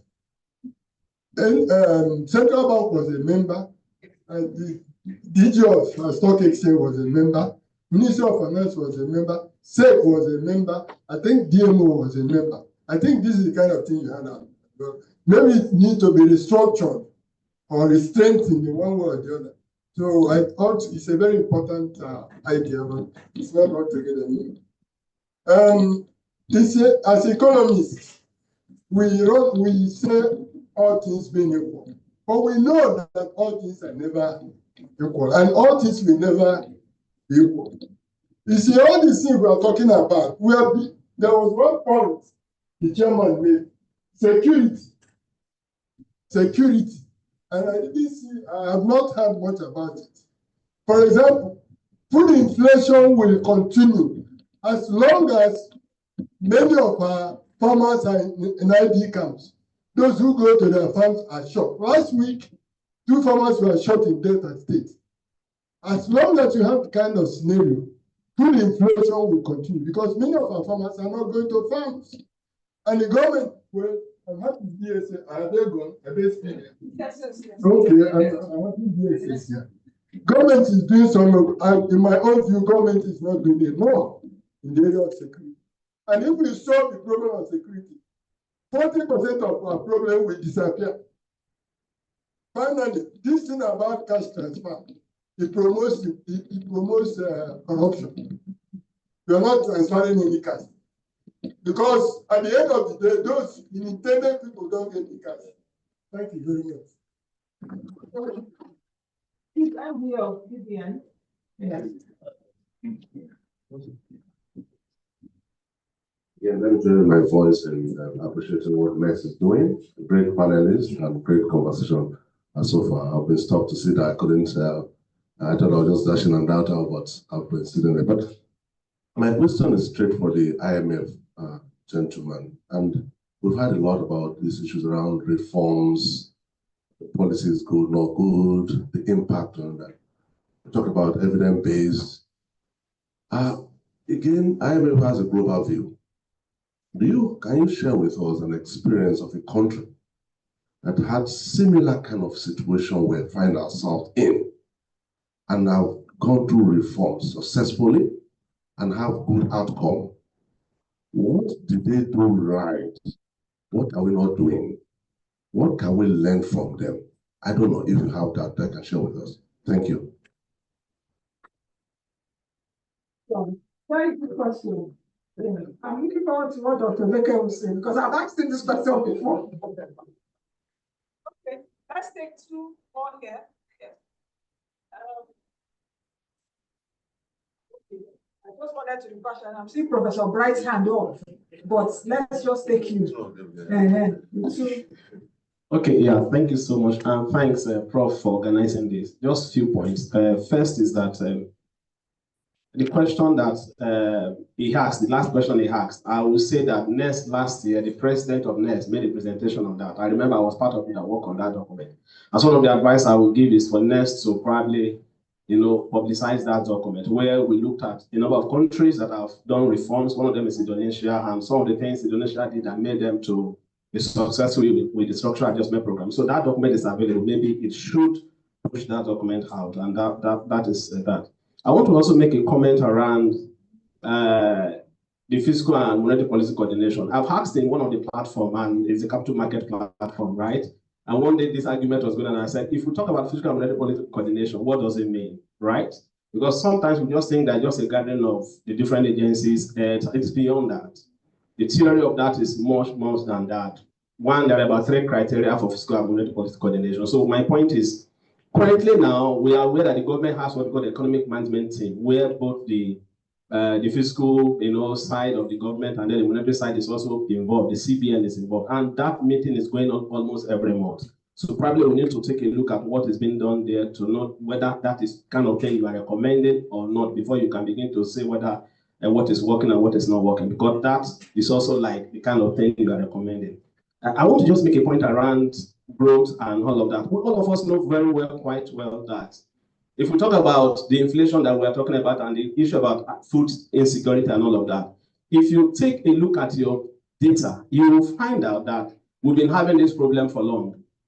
And recent inflation that we have might not really be traced to the insecurity issues of recent time, because insecurity has been there even before the recent inflation trend that we are seeing. So if you take a look at what has really happened, you find out that our production with demand, there has always been a serious gap, even back to before this recent thing. So if you look at the recent thing that has happened, you find out that one of the trigger of our inflation, we have some link with the Ukraine-Russia war, where we have what we call the diesel price moving to almost from 280 to almost 1.5, right? The second trigger is exchange rate. You and I know that prior to this exchange rate issue, a Toyota Corolla would have been about maybe 2-point-something million. Currently, it's about 10 million, right? So my point is that sometimes a proper diagnosis of what really has happened will give us some feeler into what is really the issue. So what I'm just saying is to say, we had the monetary authority taking the decision for inflation, to curb inflation by increasing interest rate.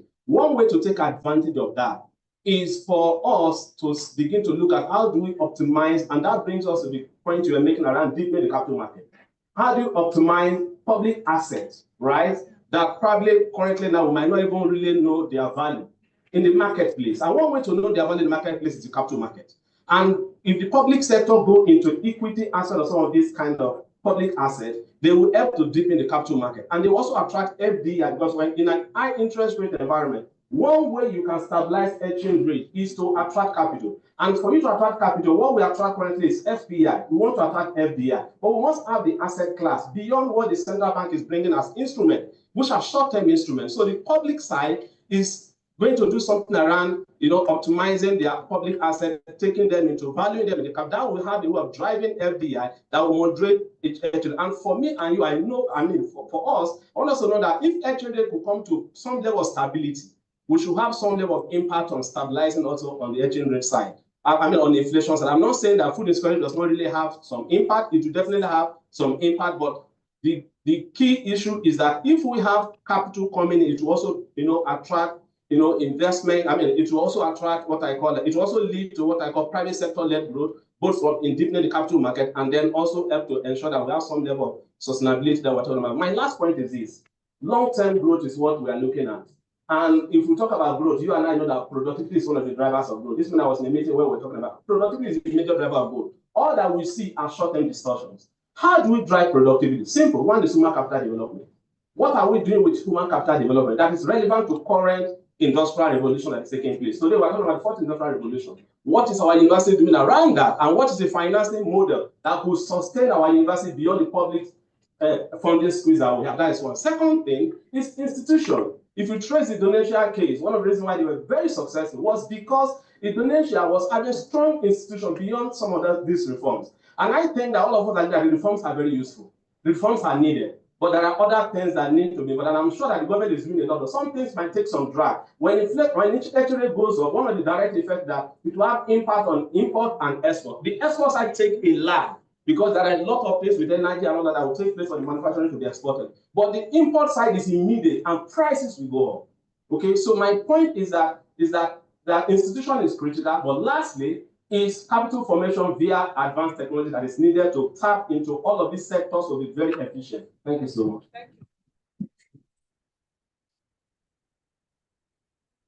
Thank you very much. Mine is just 3 short questions too. I want to take it from what Olufemi said, what Professor. The questions are for Olufemi okay. And Professor Waleke. When they're talking about coordination. I see, if you look at our reforms,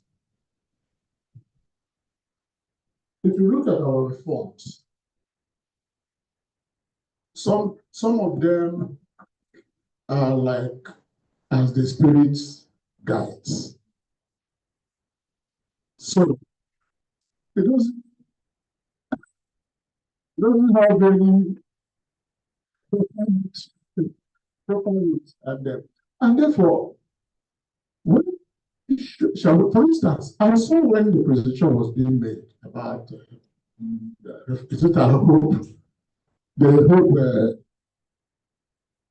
current hope agenda, is it? The new hope agenda. I said, how have we been able to link up the new hope agenda with the national development plan we've been worked on?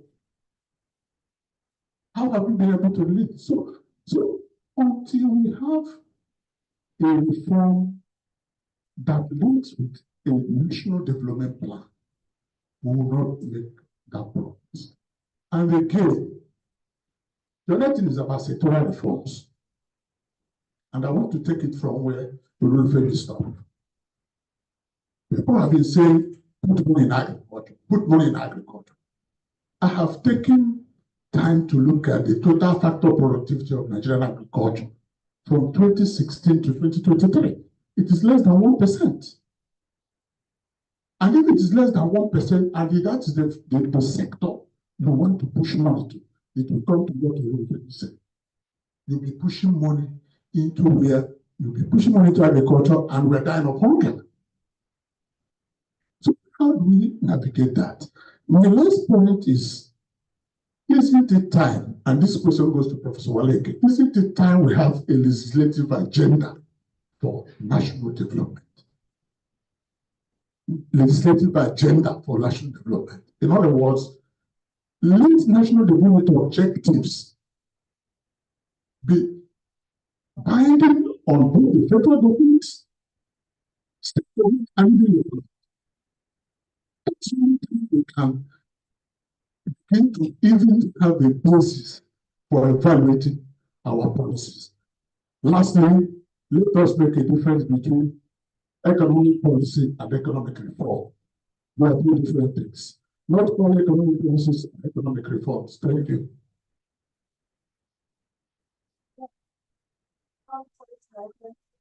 I think it's now our panelists to answer this because we're already pressed for time. Dr. Emeka, I think it's over to you first. Give us a country where this has successfully been done and they're out of it in one piece. So thank you. I think this is a great question, and I'm glad that it's being asked, especially because there are young students in the room. So I want them really to process this and digest what I'm about to say, right? Example of countries is not the way to approach it. And I will give you some example, but it's not the way. The way to approach this is where are these countries where we saw true ownership of it? When you have national ownership. It's not when you import reform from elsewhere with zero ownership, implementation will fail and you are going to have chaos. So what are these countries where we saw over the years and decades someone standing and saying, I want to transform my country, this is what I will do, and I will build a coalition around me, all the stakeholders in the economy will work with me, and we're going to get this done. One example is India, early in the 1990s. They said it was a weekend. The country was going through tough times. The India you see today went through tough times before. They went through tough times. They sat over the weekend. They drafted a blueprint for the reform of India that we see successful today. It was over the weekend. Then they called us to come and review what they did. And they asked us, do you want to support? Yes or no? That's how it is. You start with something on your own. You do the reform with the coalition domestically, with the stakeholder, you interact with everyone. Once you have consensus and stakeholder consultations, then you put it forward and you roll it. Now development partners come and just support your own ideas. Okay, so there is no such a thing where someone will fly in, bring a blueprint for you to implement, and then it works. It doesn't work like that. Okay, so this is India. Second, more recently, Jamaica. For those who maybe haven't followed Jamaica, impressive fiscal consolidation in Jamaica over the past few years. Impressive. I mean, Jamaica was running primary surplus at 7% of GDP. How on earth is that possible in an economy where the government is saving 7% of GDP every year? This is only possible because Jamaica created, before even they start implementing the reform, they created something called an Oversight Economic Reform Committee. That committee included academia, included even religious figures, included civil society organization, private sector, and those were reviewing every single quarter what Jamaica was doing. They were looking at the data. Are we on track on fiscal consolidation? Are we on track on this particular social protection measure?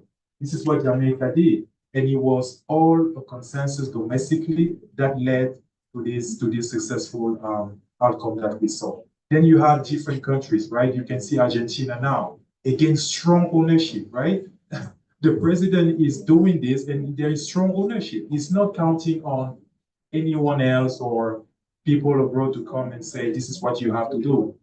So when we look at countries, example of countries where we have seen reforms and then transformation, at the end of the day, it boils down to national consensus. And you need stakeholder consultations. What NES is doing today is exactly that. I'm glad that we have some representative in the room of the administration. We saw this more and more now in Nigeria, right?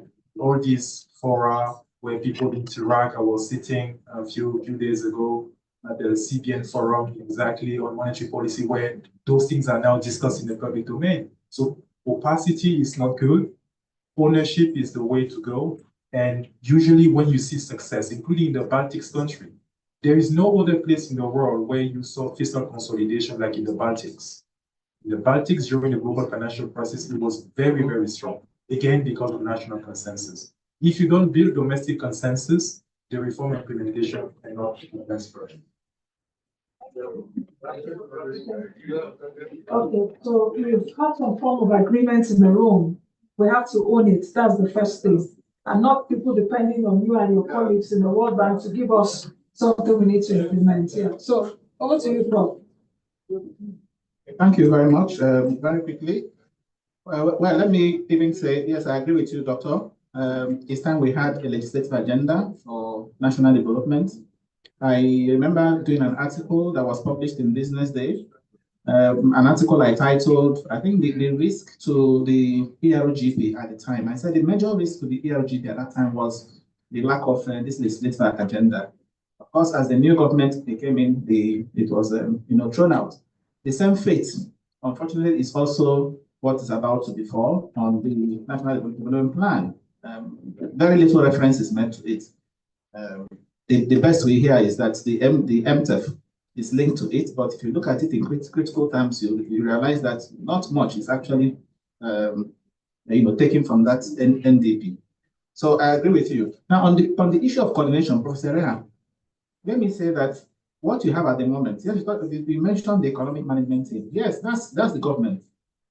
I'm also aware that there was a time the president set up an economic advisory team, largely the private sector. Okay, so you have the private sector on one side, you also have economic management team, on the other. There's, the danger of a single story is what you find. The private sector, for example, will be making recommendations that only serve their interest. The government is also looking at it from a particular prism. But what I'm recommending is similar to what Christian just mentioned, that took place in Jamaica. A broad-based, has to be broad-based, so you can have an economic. All of these, if you like, councils or committees that have been put in place now, the NES is not represented. Okay, a president of NES, you don't find him in any of these key critical economic, there's conversations. So, and I think there's a gap in that, which is why I'm recommending. I talked about, I think something like an economic intelligence team, akin to what we had during the Abacha time. We had Luko was chair of that economic intelligence team. So we can have that kind of thing, and they have the president of NES, for example, chairing. So we need a broad-based, advisory team, not just exclusively for government or exclusively for the private sector. Finally, on the issue of the market, again, this is long-term growth we are discussing, and long-term growth can only be financed by long-term capital. And where we get long-term capital, again, is the capital market, which is why I'm emphasizing the issue of broadening the market, having diversity of broadening the instruments. Today, when we borrow, what instrument do we use in borrow? LECO, right? Top back, yes. You one of the, when you are presenting, of course, it's in the report there. We are talking about the the rising fiscal deficit, and you said it's a threat. I agree, it's a threat, but it's only a threat. It's also conditional. Okay, for me, I don't see anything wrong in borrowing, but it also depends on what you do with the money. So if you borrow and you apply them to productive yes, it may not trigger inflation, and that's why I'm concerned about the instruments we use in borrowing when we borrow. Recently, the government, if you notice, for some time, they've been borrowing using FGN bonds. When you use FGN bonds to borrow, the moment the proceeds come, the government can use them for anything. So they have discretionary features. But when you use specific instruments like the Sukuk, you know that the process will be tied to particular projects. And that's why we are recommending that going forward, government should use more of infrastructure bonds when they want to borrow long-term from the market, and not just general obligation bonds, FGM bonds. So we advocate the use of infrastructure bonds. We advocate the use of green bonds, blue bonds. Okay, these sustainable instruments, they are project tied. So as soon as the money comes, you are sure of where the money is going. So for me, that's the way to go, especially given our current debt situation. If we have to borrow, we should ensure that the money is tied to self-liquidating projects. Thank you. All right, over to Mr. Lufemi. You had a question. I mean, the way I captured the question, I probably would, divert a little bit in where I answered, and maybe just to speak a little bit to the pain that made us start terrified in the first place, which is for every reform, whether at subnational or national level, or even when you're looking at intersection of external and internal factors, first it is, where's the data insight that is driving the next decision you want to make? right? So as simple as, where's the map of all the post offices in Nigeria if we wanted to take food from the farm gate to the ports? NIPOST collects certain amount of cash. Every time you do a cash transfer, a certain amount goes to NIPOST, but you don't even have the map. I'll be so surprised if DSS can tell me that they have a map in their office where they're spotting the security hotspots in the country. And if they say yes, how is that informing the defense budget? So basic data-driven, decision making, whether at fiscal, whatever we call it, I think it's very important for whichever we want to answer this. The other would be all the data that we have, right? What decision are we making with it in terms of policy communication? How are we using it to create models? If we're talking long term, I mean, I'm wondering, I know that CBN probably will have this. I don't know whether we have something like that at the budget and planning, unit. Do you have like economic models that says with all these things being equal, like Ross said, it can never be equal, right? But if certain, variables were equal, this is what we'll get. And that's what will inform what component or what should be the constituent of the infrastructural, ones. What should be in your grain, right? Should you be going into that, grain bond or grain, capital, going to the capital market for a green economy based on, do you want to do it for the construction industry? Because that's where, the top stock exchange guys are. If you have Dangote Cement, it says something about the fact that Nigerians build in certain ways. What is I just feel like when everybody comes to the table, whether it is at the CBN monthly meeting, whether it is at the, when the MT, EF or anything is done, or even when the legislators want to provide any oversight, right? The question should be, what data is driving this? If you said you're putting X billion naira into the technology, oh, I see 3 MTT, 5 CCC. What? Okay, so if you put X million into 3 million people, do you have their do you have their revenue proceeds to be able to tax it so that you know that when you put this amount to training 3 million Nigerians, they will make this amount of dollars and then you're going to tax them this way? Almost all your foreign, almost all our what do you call the remote technologies in Nigeria don't pay tax. They collect the dollars and keep it for them for every other use. That's why you see some of these buildings, people buying things because the people who hold the money don't pay tax. And you're taxing the guy who earns 30,000 and you say, oh, you're doing it progressively. I think that you are very, very retrogressive in the way you think of your tax revenue. Sorry. All right. Thank you very much. Dr. Mahmoud will come in here, but you said something very fantastic because I think even the top 5% of those that pay taxes, I think the rich people, the richest people in the country, we don't have many of them paying taxes.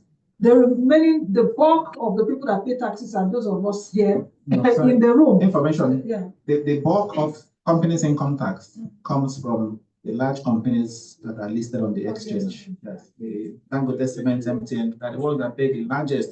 And that's why we are saying let more companies come, because if more companies come, their books are open and they can't evade tax. Is it individuals? Yes. Okay, go ahead.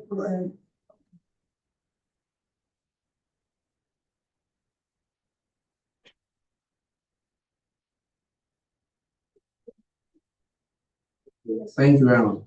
If you are able, I'm following Joshua's point, if you are able to capture the informal sector, 20% of the informal sector will pay more than the largest 10, the 60 largest market capitalization of the stock exchange. The informal sector, I don't know, MBS is still close to 60% of the economy, which of us will know. If you're able to capture that granular inflows, it's more than Dangote and Boa combined. So what he's saying is very important that we get to capture that, and people evade the formal sector because of taxes. So if we can, use even if it's AI, even if it's and the example of post office he gave was very, very unique. Get those group of people to pay, even though they are paying 1,000, and you get it over 200 million or 100 million people. It's a lot. So the more we formalize, the informal sector and bring them into the mainstream, the more revenue we'll get, and we'll be able to explain why, as we remove subsidy, we don't need to tax people more. Because if you remove subsidy and you're still taxing people more to get more, so where's the subsidy going? So, well, that is not the point I wanted to make. I wanted to speak on the coordination. Now, I played a major part in this while I was a civil servant. The mistake we always make is we tie fiscal and monetary policy coordination to individuals and institutions, but it's supposed to be to the system. One conflict we commonly have is that, and I like what Dr. Uche said, if we can legislate a policy agenda, and I think Professor Owaleke also mentioned that, we should have a common goal. That is Nigerian economy. Fiscal and monetary policy are a component of the economy. So if you have a common goal, and that's why a central bank, I don't know where you guys are on inflation targeting, there must be a lead. Finance will come, which is executive, will come and say we want inflation 20%, unemployment 30%, GDP growth rate of this, and then central bank policies should key into this global objective. Central bank should not have an independent policy or independent objective. You don't say that, oh no, if government is going to spend, no, I'm going to tighten. It's conflicting. So if government is going to spend, that is the rule. Central bank should take a cue and work towards supporting government to spend. You can't say, no, my policy is that I must bring inflation that. No. You have a common objective as a nation, as an economy. So if we have that, because now, Prof, if you said, okay, these guys are not there, if you do that act or whatever committee, legislature will tell you that Senate has to be there.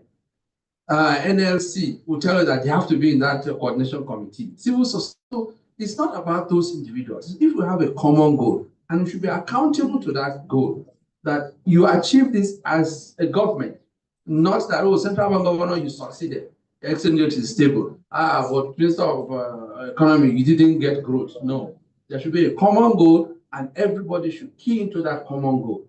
So not central bank independence does not mean political independence.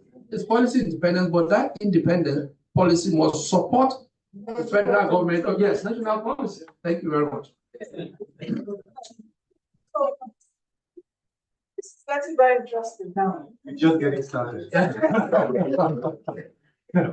So my brother Hassan just talked about his view, how we can think about or design the coordination mechanism for development. I will still stand by the view that, when you have fewer instruments, it's better to have fewer objectives, right? This is a simple Tinbergen type of problem, and I think most of the professors here know what I'm talking about. You have the central bank saying we're moving towards inflation targeting because the tools that we have are closer to that objective than if we decide to have other objectives. This is also a country where, we saw the central bank getting into many stuff with limited productivity, limited impact. Again, it's not that I'm saying, that we should not have a conversation about what other objectives central bank can have. In other countries, central bank are also in charge of financial stability. They're in charge of even, what they call growth, right? If you know the Taylor rule has inflation and growth in it.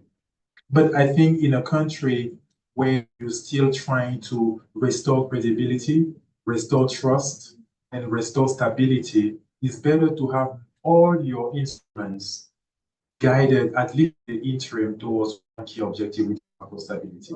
At this particular point in time, the ultimate tax that Nigerians pay is inflation. Inflation is driving the Naira exchange rate. Inflation is driving food insecurity. Inflation is driving, many other aspects of the economy. High interest rate is because of inflation. The monster that needs to be address or fought today is inflation. And the central bank, using all the firepower it has to bring this inflation down to normal level, is a pro-poor policy when you look at it. Now, all the quasi-fiscal operations that you think of, should the central bank finance health because health is good for growth? Should the central bank help finance real estate because it's good for social protection? I don't really think that this should be the mandate or the instrument that we have for a normal or modern central bank are the right one to achieve those objectives. What I would say is this is fiscal policy. Fiscal policy is about stabilization, about redistribution and allocation. We know this distribution of fiscal policy, right? We know them. So when we think about recap of Bank of Agriculture, recap of Bank of Industry, this is the right approach. As the central bank is diverting away from those sectors, what are the instrument that will now be used to replace the central bank in this role? And I'm very happy that consideration is given to what are we going to do with Bank of Industry? What are we going to do with Bank of Agriculture? Having multiple objectives and limited instruments is a recipe for disaster. We have seen it before, including in this country, it never worked. It didn't work.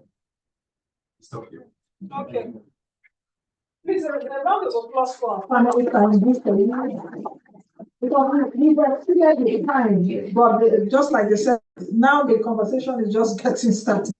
But we will continue, of course, another day. So I want to say many thanks to our panelists. Please give them a very warm round of applause. And it's time for our unveiling now. I think this is another highlight of the day. Okay, Prof, you want to say something? Oh, you want to? Okay, certificates. Okay. So, Prof, I will call it. Can we get a mic for Prof? Please let's put our hand up for the moderators. We have some.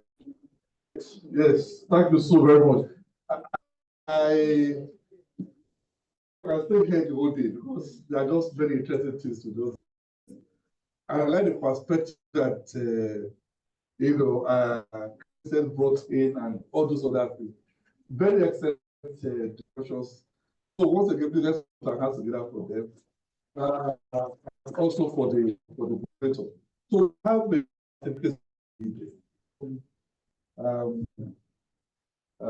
so that we don't have money. You see, that is the thing.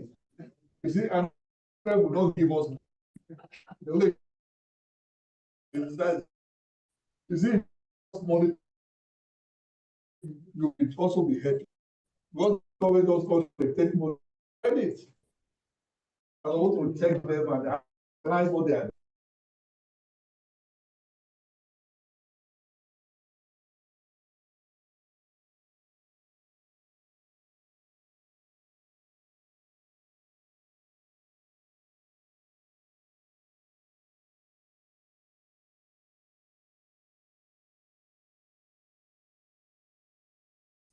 that will all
Yes,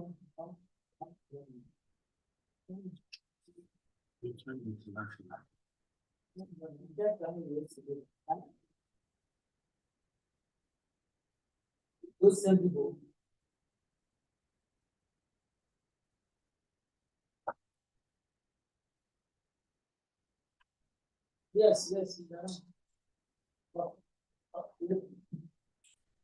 Let me check it.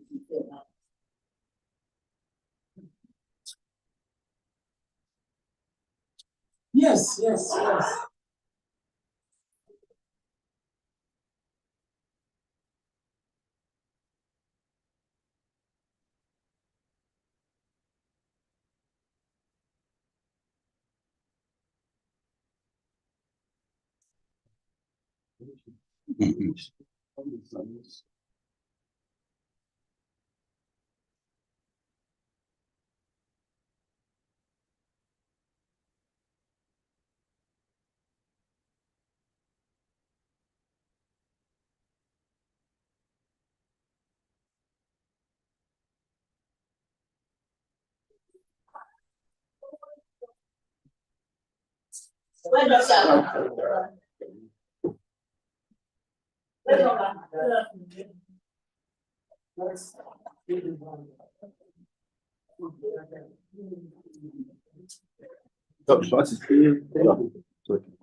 So I say have an extra.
I wish you all a safe trip back to your places, back to your destination, and I look forward to see many of you continue this conversation in various fairs. Thank you again, NES.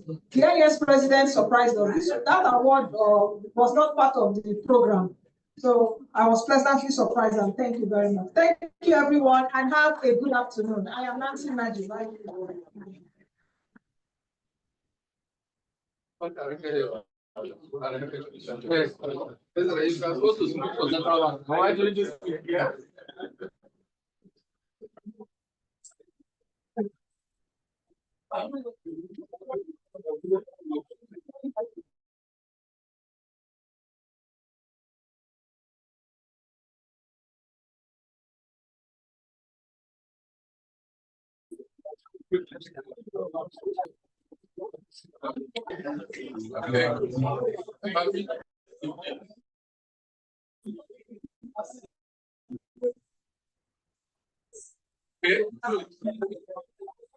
Yes.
Okay.